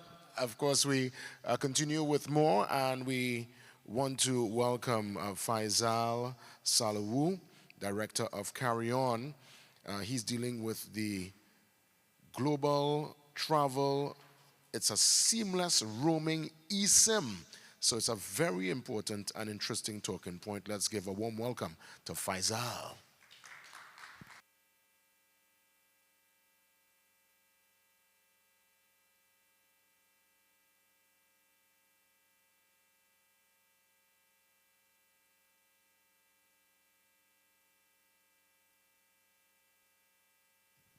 Good morning, good afternoon, good day. Thank you, everybody, for coming in. That was a very good presentation from Tony at Clear Skies. As you know, everybody's concerned about SIM cards, everybody's concerned about fraud. But what we don't think about when we travel, we pack our bags, we're ready to travel, we get all our stuff together. We don't think about carrying our data with us. Data has become so critical that when you're leaving your home, you're leaving your loved ones, you want to make sure that you're able to communicate with them at every airport, at every stop, seamlessly. Tony talked about WhatsApp. Carry On. Carry On is a digital concierge. It allows you to have access to your data globally. You've probably seen travel eSIMs out there that allow you to sign up and you're able to get access to a roaming eSIM before you leave home. We allow you to get access to not just the eSIM itself. It gives you time. It gives you the period you need. It's pay as you go. You're ready to simplify a secure network. At the airports, they have open Wi-Fi. On secure Wi-Fi, you have to log in, you have to think about your security of your phone. All phones, all digital items you carry around today, they all have banking information, your personal information, critical information. So you have to be very careful what networks you connect on as you travel around the world. Mobile professionals, travelers, students, everybody's moving nowadays. When we leave here today, most of us are going to stop in the United States. We're going to wait for our flights. It might be a 2-hour layover. It could be a 5-hour layover. Carry On is there with you. We solve the challenges of traveling. The roaming costs of a carrier, leaving your phone on. Most of us have our phones on airplane mode already before we leave home. We decide for the next 2 hours or the next 2 days you can't get a hold of us. We have to continue your business. roaming is expensive. So we simplify all of that. We give you prepaid roaming, eSIM, that allows you not to worry about thinking about multiple eSIMs, multiple SIM. You take out your SIM card from home, you put in another one. So Carry On creates all that messy confusion about what eSIM is in your phone today. We give you a secure, dependable, and reliable network, right from home to your destination, and we'll bring you back. Package that with your carry-on, your suitcase, your toothpaste, your makeup, and your dress suits. Global professionals that you see today, just like all of us, travelers, we all want that mobile access to data. Data has become so critical. You want to have it with you, not just for your business, but also for your personal line. We carry 2 phones, but you don't think about the ability to keep the data active. The platform we Carry On gives you an all-in-one global mobile telecom platform. It's aggregated right through the Caribbean to the United States to Europe. We stay with you all the way throughout your journey. Once you arrive at the airport at any given time, 2 a.m., 3 a.m. in the morning, you don't have to worry about not having data. The eSIM that you've already activated once you left your home enables you to connect and let your family members know, either through WhatsApp or any other social media connection you have, to let them know you're at your local stop. My daughter just traveled to South Africa a few days ago. She stopped in Switzerland. She stopped in North Africa and reached her destination in Johannesburg 48 hours later on. She had a layover in Europe, and she texted me, "Dad, I'm in Europe. I made it." Through the eSIM, she didn't worry about looking for Wi-Fi at a cafe. She traveled around the city for 8 hours. She took pictures, she took her time. Minimum comfort. You're able to move around and stay safe. The island hoppers, the cruise ships that come through the corridor, this is a good opportunity for island-owned, island-run business where you sell your travelers that come through the cruise ship, through your corridors, eSIM, to travel all the way down from Bahamas to Mexico and back at every stop. Grand Cayman, Trinidad, Jamaica, all the way. One eSIM right through the Caribbean and back. We enable that. So sometimes you see how travel agents, they sell you a ticket, but you're missing that data. Make sure your travel agent offers you an eSIM that carries you safely so that your phone doesn't get compromised, as Tony said, within the Caribbean or the US, once you log onto an open Wi-Fi or a secure network. So island hoppers to the Caribbean, to the United States and back, make sure you get your travel eSIM before you travel. It gives you access to your voicemail if you're a professional. Your critical messages are in play. Some of the eSIMs we carry give you unlimited data, unlimited call and text, through Europe, Mexico, and the United States. If you have a PBX or VoLTE, you're able to connect through our data as well, and that gives you unlimited connection. Right here you see use cases. The world is global, we have a global eSIM. Global eSIM takes you right across one trip at every stop of your sales team or your business or your leisure travel agreements. So once you get to your destination, you can call, you can text, and let your family members know that you've arrived safely. So manage your data. We've got flyers on the table. We're offering 5% off if you sign on today. Your next travel eSIM through the United States, you put in the carry-on code, carry on today, you get 5% off your travel eSIM. We're here to make a difference. No roaming costs, it's just one-time bill, either for 1 day or 5 days. You want 5 gigs, you want 20 gigs, or you want a 30-day. You could even buy a whole year eSIM if you travel every month. It covers you right through your world, travels globally. It's seamless. You don't need to look for data. We offer 24/7 support, and it's one platform for voice, data, and video. There's also a loyalty program The longer you stay with us, you have access to the lounges at the airport, 180 stations all over the world. So that way you travel in comfort. And it's secure as you travel all over. It's encrypted, the data is safe, and you're able to call for emergency and no data breaches on your cell phone. Thank you so much. I'm from Carry On. And as you travel with us, please make sure you carry your data with us. Thank you.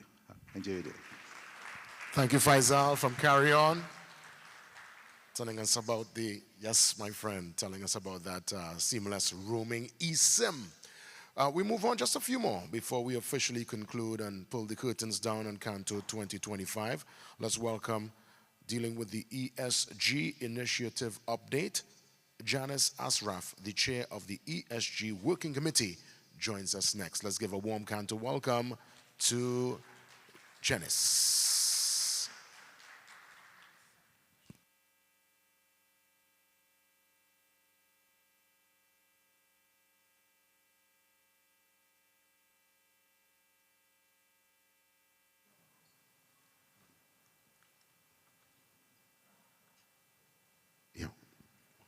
Okay, so now. Okay, the day is progressing, and at this time of the day, my mind switches to Dutch. So I have my trusty tablet. So please forgive me if from time to time I just make a few steps to my tablet so I don't sound like an idiot. Okay, I'm from Suriname, and I am the chair of the ESG committee. Used to be the CSR committee. And what we're going to do today is just give you a quick update of what our committee has been planning the past couple of months.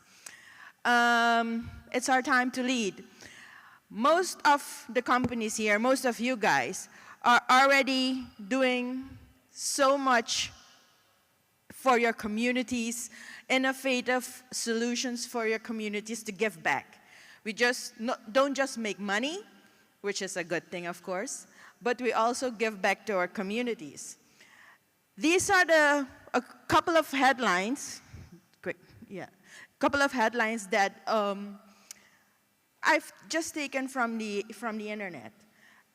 Things that we are already doing, things that you guys are already doing. So what our committee wants to do is just put a bigger spotlight on it. Let's just see what we have planned. We want to celebrate what you're doing. We want to elevate what you guys are already doing, and we want to have, inspire other countries to take over the initiatives you do for your communities so we can get a broader impact in the region. And of course, what Canto also wants to do, we want to show how important our sector is in finally reaching the SDG goals of the United Nations. We have a very, very important role to play, and I know most of you are already doing a lot, so why not put a bigger spotlight on it? Okay, what we plan to do, we have 4 ways to shine. We invite all of you, all of the members, all of the companies in our sector to just fill in a form, tell your story, and let us share it with the rest. And it isn't just for huge companies, also startup companies we want to invite.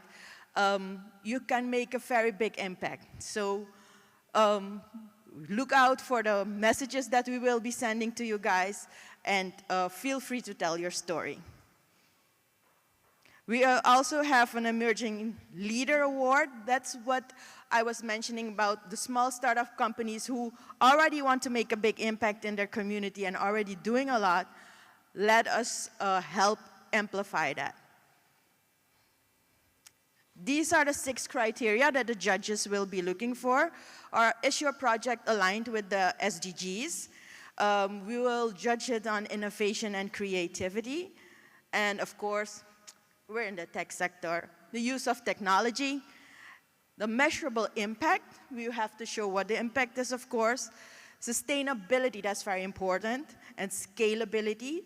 Can we do it in a large country? Can we do it in the smaller islands? And the community engagement, of course. Do we have the people of the areas involved in it as well? And what's in it for you, of course? That's always the big question. It's industry recognition. You're already doing it on your own. Let all of us celebrate it with you. Let's get a broader group of people, a broader population to see what you are already doing. We will give you also some speaker opportunities during the next canto, of course, standing on the stage like me, and also get your story in the Canción magazine, the Canto magazine. I think that gives your story a very big platform, and it will reach a lot of people. And of course, a nice trophy. Who can apply? Canto members, affiliates, and after this conference, we will be sending you some more information. We are also looking at projects ever since 2020. So if you have done, it's not just recent projects. Like say, for instance, you did something during the COVID pandemic that made a very big impact, we will also invite you to submit those projects. It's very important that we look at what you've been doing in the past couple of years as well. Okay, that was my story very quickly. I thank you for your time, and I really invite all of you to submit your stories. Let us know what you're doing, what impact you're making, and let's amplify it. Thank you so very much for your time.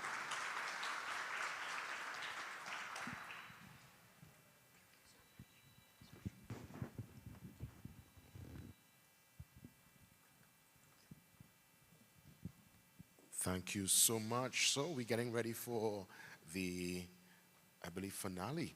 And of course, this will be our final presentation, and we'll bring forward the moderator. Just want to let everyone know that when it's actually over, we want you to stick around the room because we will announce where Canto 2026 will be held. That will be the 41st installment. So again, I myself, trust me, it's so secret, they didn't even tell me, and I'm the host. I asked him, they can't tell me. So I'm all waiting to find out. So I'm going to stand by after this particular panel is over. The talking point, Telecom meets Finance, building resilient digital ecosystems in the Caribbean. And to moderate, we welcome from, of course, Curaçao FinTech Association and the CTO, the chairman, of course, our moderator. Yes. Jerome, yes. Jerome, yes. Just want to make sure. It's such a very interesting spelling. So our moderator from, of course, Curaçao FinTech Association. Let's give the final moderator a grand welcome. All right, thank you. Good afternoon, ladies and gentlemen. Yes, so we're reaching the end of the event. And, well, I'm happy and I'm honored to be guiding you to this last part of the event today. And in talking about a very important topic, right? I talk about FinTech. I mean, I've been around I've seen what's happening, and unfortunately, there's not a lot of FinTech happening in the room over there. And that's why this is important. And even though we're reaching the end of the event, I'm happy that I'm way at the end because, as you all know, people only remember the beginnings and they remember the endings. So this is going to be your takeaway for the whole event. You see? That's what's happening. All right, so my name is Jerome Barr. I'm the chairman of the Curaçao FinTech Association and also the CTO for ICTUAL. We do have a stand still in the exhibition hall. The CFA is an association of stakeholders in the FinTech space.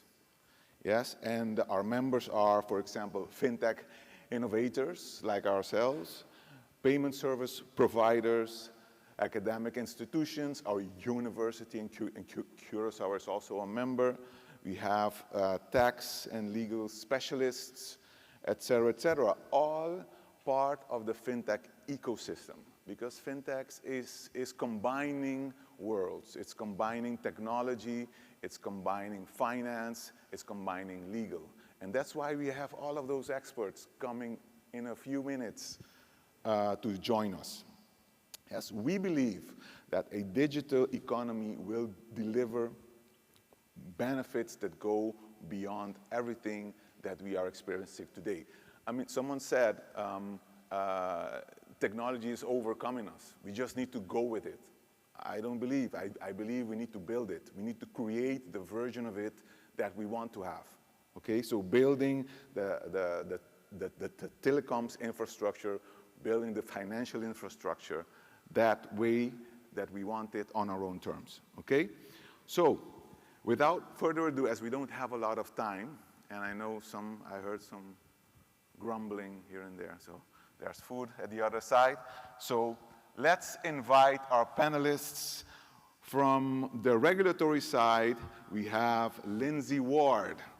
That's from your central bank here in the Bahamas. Give her a big hand. Yes. We also have, from representing the telecoms industry, of course, bringing the insights in the digital infrastructure that we all drive upon, Mr. Dwayne Davis, Chief Information Officer at Cable Bahamas. And last but not least, my peer also, as a fintech innovator, Mr. Sean Smith from Suncash, again, from the Bahamas. So that's what we're going to do today. We're going to take a zoom in into the Bahamas and see what's happening here and try to build bridges into what's happening in the rest of the Caribbean. All right? Let's do it. Okay, I'm going to take a seat over here. Yes, not too far away. Okay, yes, all right. We all need to hear what Sean has to say. All right, let's dive in. So, let's start easy, right? Laughing already. What would be, because in the whole of the Caribbean, we're at different stages. Some of the islands are still in the stage of, okay, what's the legislation that we need to have in place? Are we allowing digital assets or not? Are our payment providers regulated or not? What do we need to regulate? Maybe that's a good question to start. Yes, here with Lindsay. Thank you, Jerome, and let me also say thank you to Canto and the conference organizers for inviting us to be a part of this panel. We're very happy to be a part of the conversation. So when we think about fintech and some of the challenges that we face in this space, I think, and I might be calling myself out here a little bit, but the biggest challenge we face is really on how to regulate it, right? You know, as regulators, we're faced with the very hard task of striking that balance between setting policies that are going to allow fintechs the space to be innovative and create sophisticated financial products to meet the evolving needs of the market, while simultaneously making sure that, you know, the policies are still robust enough to protect consumers and to safeguard the integrity of the financial system. And it's a hard balance to strike because technology advances at such a fast pace. But I think that we've been doing a very good job here in the Bahamas. We saw the Securities Commission release the DARE Act in 2020, and that made the Bahamas one of the first nations to actually have a regulatory framework for digital assets. And then at the central bank last year, we released a public consultation paper on regulatory sandboxing, which will essentially allow us to test fintech products in a controlled environment so that we can see what policies are appropriate for fintechs in terms of data protection, cybersecurity, risk management. And so we're very happy about these type of initiatives, and we look forward to enhancing them as we go on. Yes, that's great. In Curacao, it was this year that we completed, because you know that many people need to talk with each other in order to decide which version of the legislation is actually going to be go through. And the Curacao FinTech Association is contributing in this discussion between the central bank and the sectors in order to make sure that, for example, in Parliament, all of the people that are not experts in fintech, but that they need to understand the basics of the values, what's the value of having fintech and what's the value of the regulations. So maybe, Sean, how did you experience and how did regulation help or not help? How did that balance that Lindsay was talking about work out for you? Yes, good afternoon to everybody, and also happy to be part of this panel. Regulations, I think, is very helpful for us because when you're bringing a digital platform to people that are just used to fiat or other things in the remote areas, not having the right framework makes it difficult to have implementation. So we found that the regulators were helpful not only in having the legislation, but they actually went through the islands of the Bahamas with us, kind of hand by hand on the platform, explaining what's involved and the necessity of the regulations to be successful in the digital space. Right. So maybe for the rest of us, guess in one or two lines, maybe that's too few lines, I know there's a lot to say, but what does your company offer in terms of fintech? What's the kind of services that are being regulated? Yeah, so the services that we offer, I think the Prime Minister, if you were here on his opening, spoke about the Bahamas being the first country for the central bank digital currency. So we were the first company that actually rolled out the central bank digital currency. And from that date to now, we've really been able to achieve some great things. We're about 85,000 active users. We're on every single island in the Bahamas, which is a great accomplishment. There are all of the remote areas that traditionally did not have banking systems there. They now have access to financial services, which is a really big deal for them. It's helped to grow the GDP and the GNP in those areas. We've provided unique solutions where we've provided kiosks and ATMs in these areas, remote areas, and they're almost acting like banks in those areas where persons can go and convert fiat into digital. Those same fiat that they convert into digital, they can get it into the commercial banks because we're integrated with ACH and RTGS, and then they're able to do a whole host of services from paying their bills, the light bill, the cable bill, the phone bill, BPL. They can do top-ups in 182 countries around the world through Western Union. There's quite a bit of services, I think, that we've been able to provide, and I think that's made a difference in the growth of the digital currencies throughout the Bahamas. Now you build a great segue there for our friend over here. You said paying bills and doing top-ups. How much of that is happening with Cable Bahamas? All right, good evening. Good afternoon, happy to be here. When we launched 9 years ago, we had quite a few players in the game. And SunCash is one of the companies we partner with to do, you can pay your phone bill, you could pay your rev bill, you could top up, you could pay your postpaid bill. But before November 2016, that was not available in the Bahamas because we didn't have the path, we didn't have the technology, we didn't have the bandwidth to do it. So by doing it and by upgrading the network and providing it, you're now able to do it. When we first started, we also looked at fintech. But one of the things, if you notice what Sean said, I think like remittance is big, right? Remittance is huge. So a lot of persons use it for remittance, but about 85 to 90% of Bahamas are banked, right? They have a bank account. So, because it's to the point now, no matter what you're doing, you have to have a bank account to be able to get a job or to get compensated. So that kind of changed it from the way we see it in some of the other Caribbean countries. I know that SunCash is now tied to commercial banks locally, one of the few, because you'd have to go to your bank with your debit card, take out the money, and then go to a top-up machine, and then put it on an app. So that's probably why a lot of the players fell out the game. But one of the main things we want to do is, for example, with some players, we zero rate the app, meaning that it doesn't count against your data while you're using it, right? Sean and myself, we work very close together on other initiatives as well, too. So we're here to support them as much as we can. All right, very good. So For all that are not very familiar into fintech, I mean, Dwayne was just mentioning banks. Yes, many people have bank accounts, and they may be able to do transfers on through their bank accounts and to pay for bills, etc. This has been possible for some time. And then the question comes in. So if that's happening, why do we need fintech? Why is that even a thing? See, fintech is blending the space between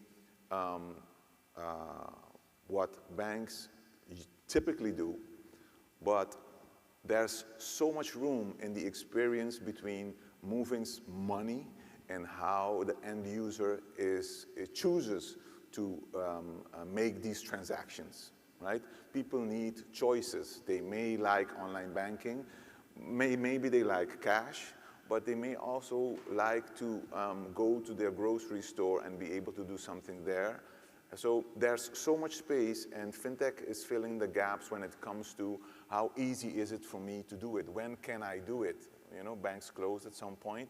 How quickly do I get the response? If I do a top-up and I do it just like I would do any transfer in a bank, maybe I have to wait till the next day in order for that value to be put on my phone.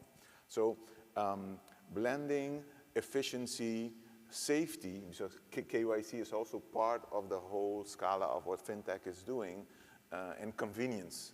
That's the space that we want to be looking at. And having said that, one of the things that Sean said too is that outside of the 5 major family islands, there are basically no banks on the family islands. So with our network from Bimini to Inaga, we promise every customer the same level of service. Right. So if he goes to Inaga, he goes to Bimini, Crooked Island, Miguana, they now have a stable network to transact. Right. So I think right now is either the number app, right? So either use your number account to transfer money, or like you say, you use Suncash. And I think working with companies like us, with a stable network that we cover the entire Bahamas, it also makes it a lot easier to roll out the product as well. All right, awesome. So now the interesting thing, because in some countries around the world, telcos are kind of moving in the fintech space, doing maybe stuff like microloans or offering wallets.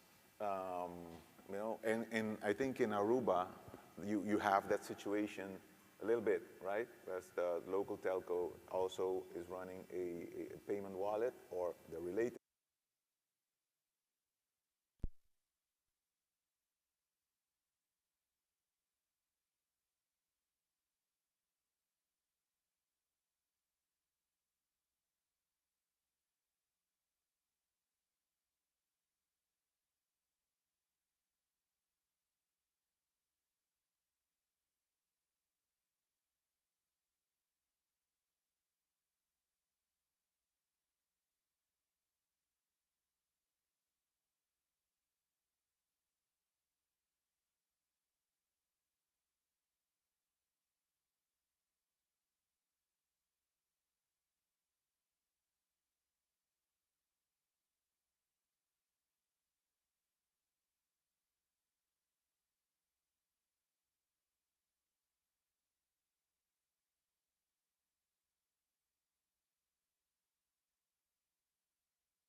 Commercial banks have delegated authority of up to 100,000 that they can approve before you have to come to central bank. Right.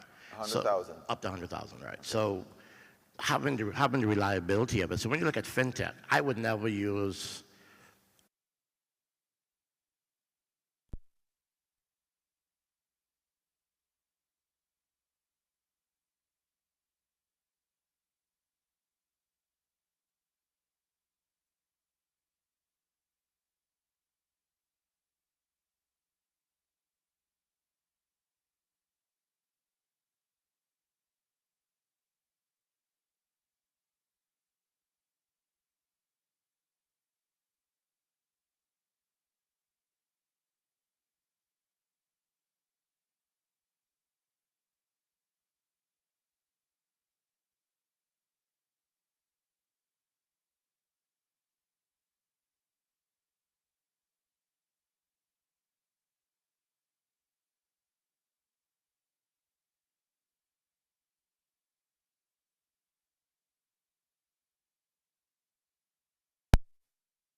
Project is supposed to facilitate cross-border payments between Caribbean countries without the use of a third currency like the US dollar or a correspondent bank. And so this ties back to what the Prime Minister was saying about having our own and not having to rely on external suppliers or external infrastructure. If we're able to settle payments among one another without having to rely on a JP Morgan or a Bank of America, then this can really help to push the level of cross-border payments that we see in the region and also help to cut down on some of that costs for us that have to be sending those payments, right?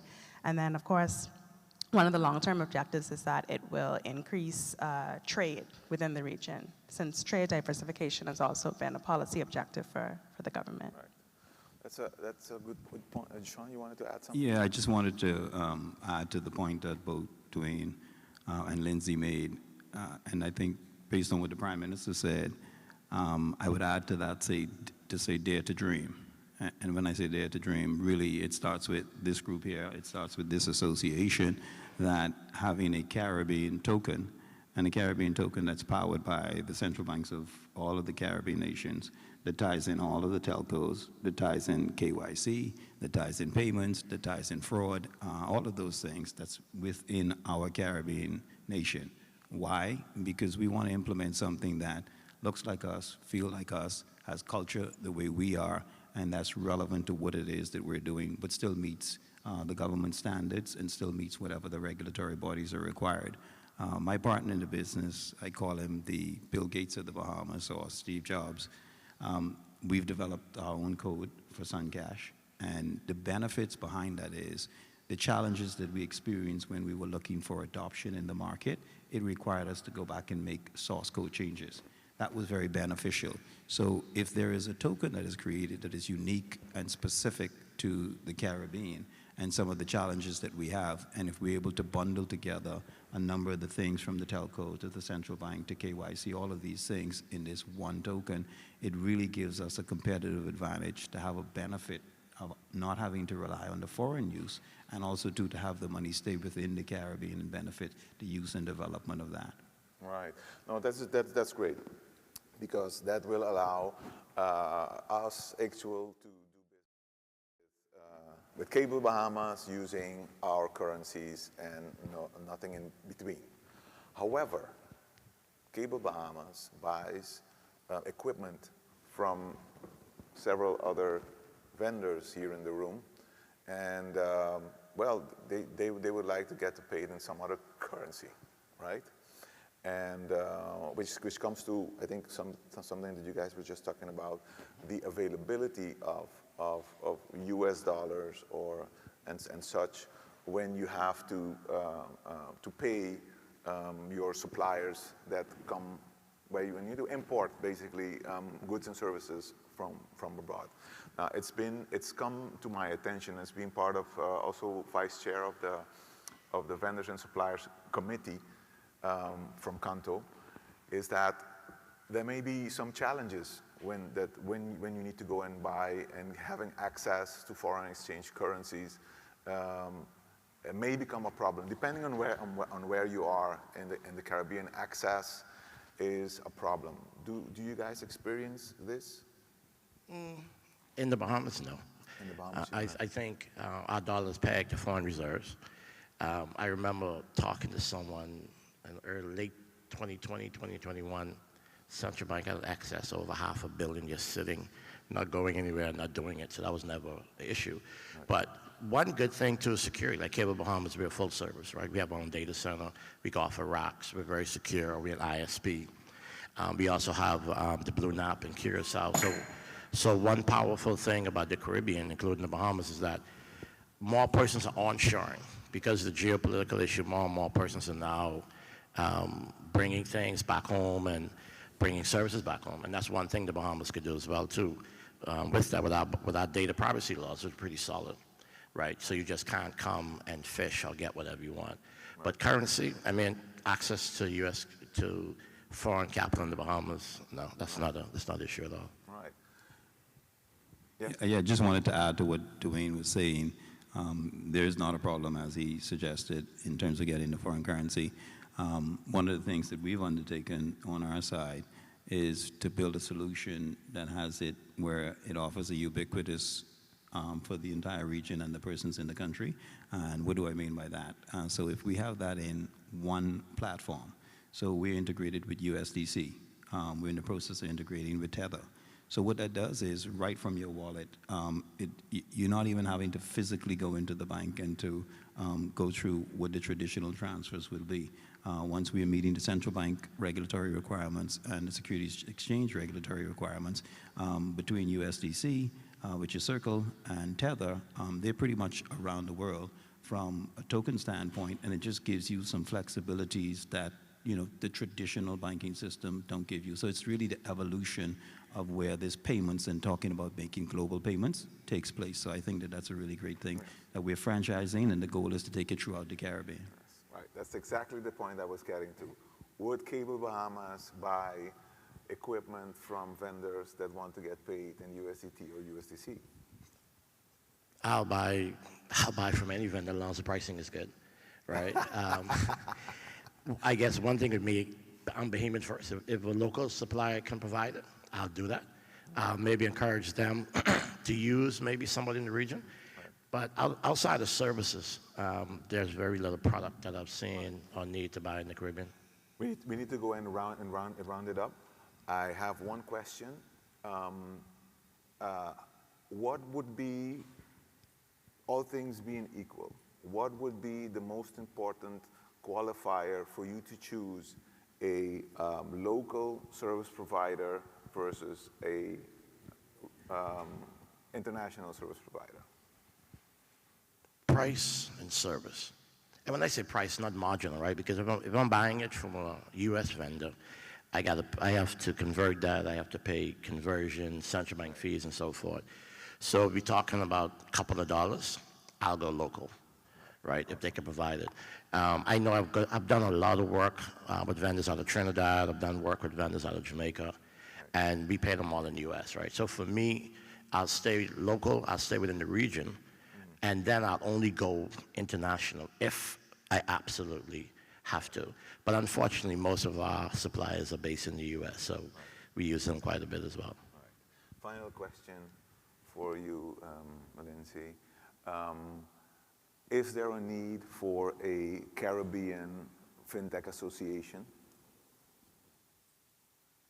Sure, I could definitely see the benefit in having a CARICOM forum where you can exchange ideas. I mean, knowledge sharing is always so beneficial, even in a regulatory space. If we know how other central banks are approaching their fintech regulation, or even some of the things that they may see in their jurisdiction, that could always help us to apply, their efforts to whatever it is we're doing here. And I think you can see that same type of knowledge exchange happen when it comes down to the actual fintechs and their product services.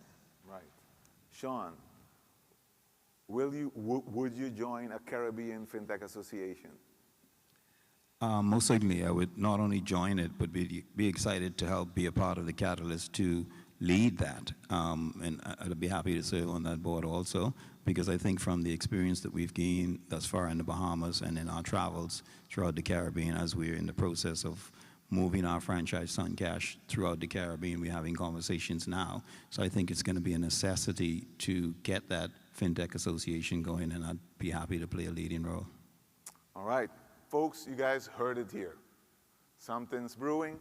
We're going to have a conversation, and hopefully maybe next time, instead of a Curaçao FinTech Association panel, we'll have a bigger one with other FinTech companies in the region. Thank you very much. Thank you, my panelists. We'll see you guys next time.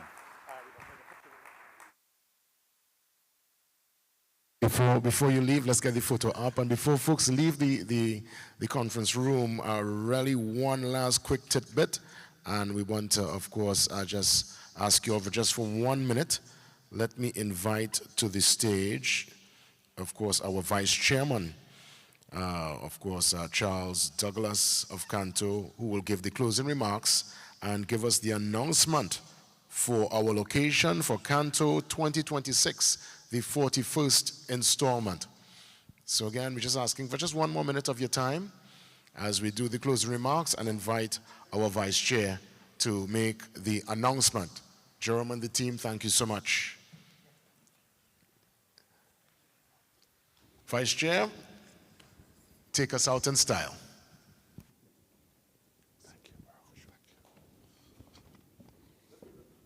Up for the Vice Chair, ladies and gentlemen, as we wrap things up.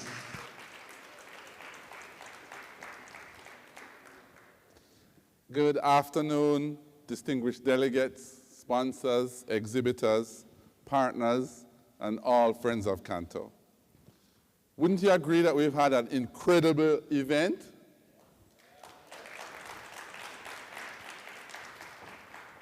As we near the close of this conference, please allow me to pause, reflect, and most importantly, celebrate us. This year, we did something extraordinary. We made history with a record-breaking 800 attendees.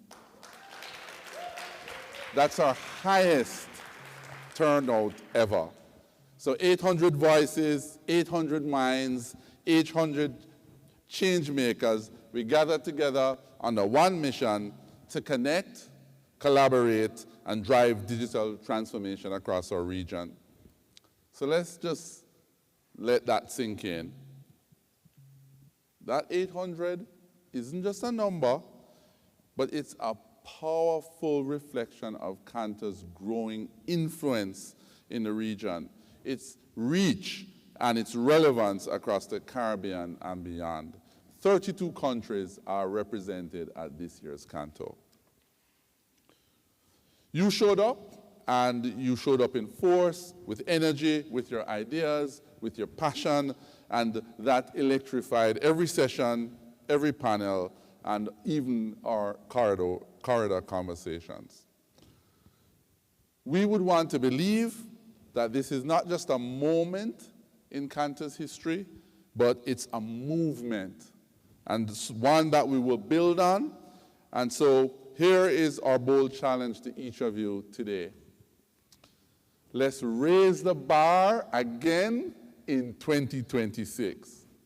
Let's carry on this momentum to make Canto Connect and the 41st annual conference an even more unforgettable experience.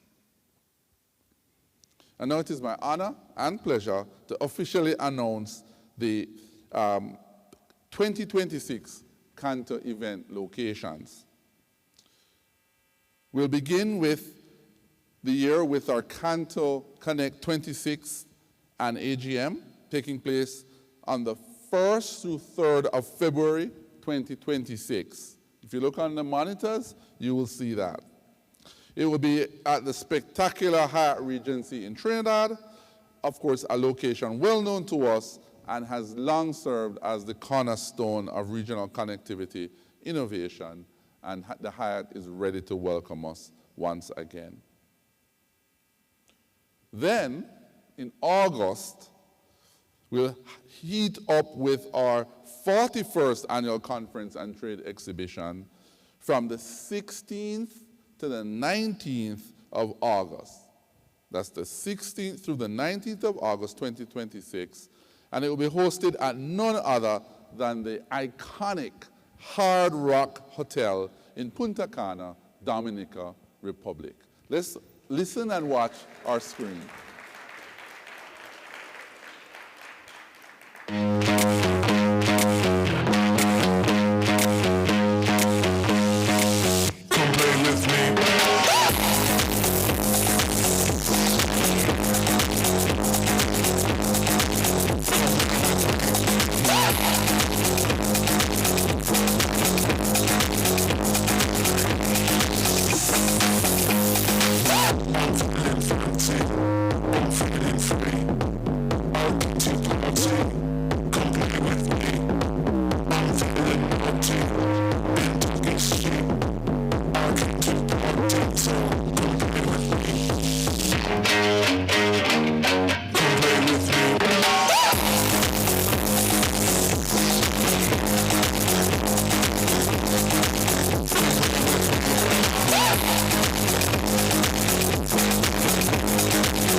Certainly we will prepare for a blend of brilliance, business, and fun. So both locations promise not only world-class facilities, but the perfect backdrop for ideas, partnerships, and policies that will shape the digital future for our region. So in closing, I'll say to all of us here today, let's do it again, let's do it bigger, let's do it better, let's do it together. On behalf of the entire Cantor Executive and Secretariat, I extend a heartfelt thank you to each delegate, each speaker, each exhibitor, each sponsor who made this year a resounding success.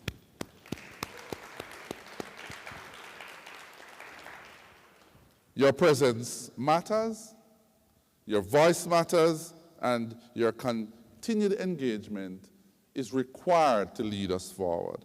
See you in Trinidad, see you in Punta Cana, and until then, stay connected. Thank you so much.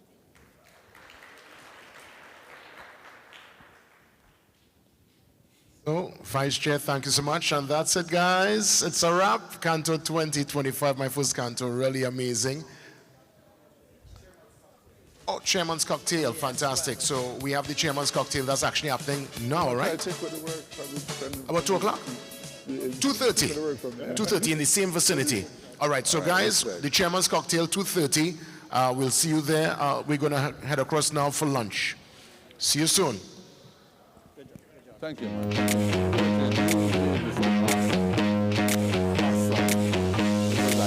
Come play with me.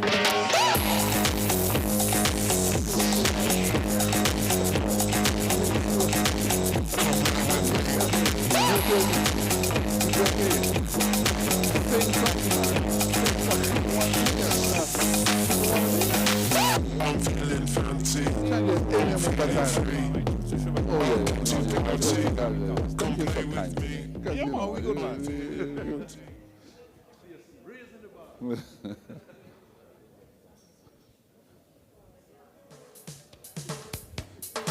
Here I am for one last time. Yeah, slam it.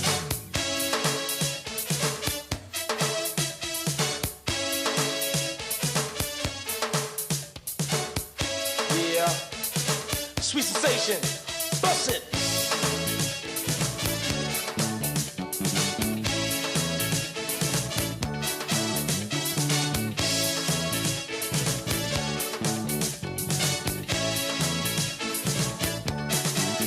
I left school.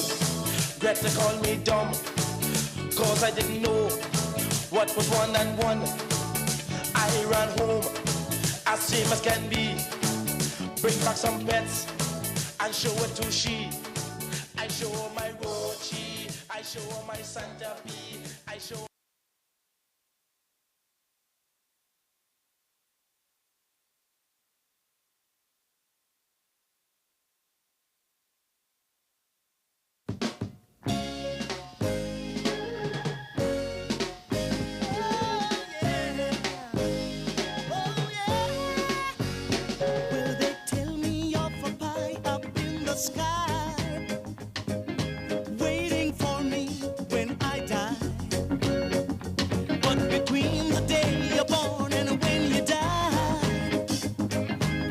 never seem to hear even your cry. So as sure as the sun will shine, I'm gonna get my share now. What's mine? And then the harder they come, the harder they'll fall, one and all. Ooh, the harder they come, the harder they'll fall, one and all. Well, the oppressors are trying to keep me down, trying to drive me underground, and they think that they have got the battle won. I say forgive them, Lord, they know not what they've done. 'Cause as sure as the sun will shine, I'm gonna get my share now. What's mine? And then the harder they come, the harder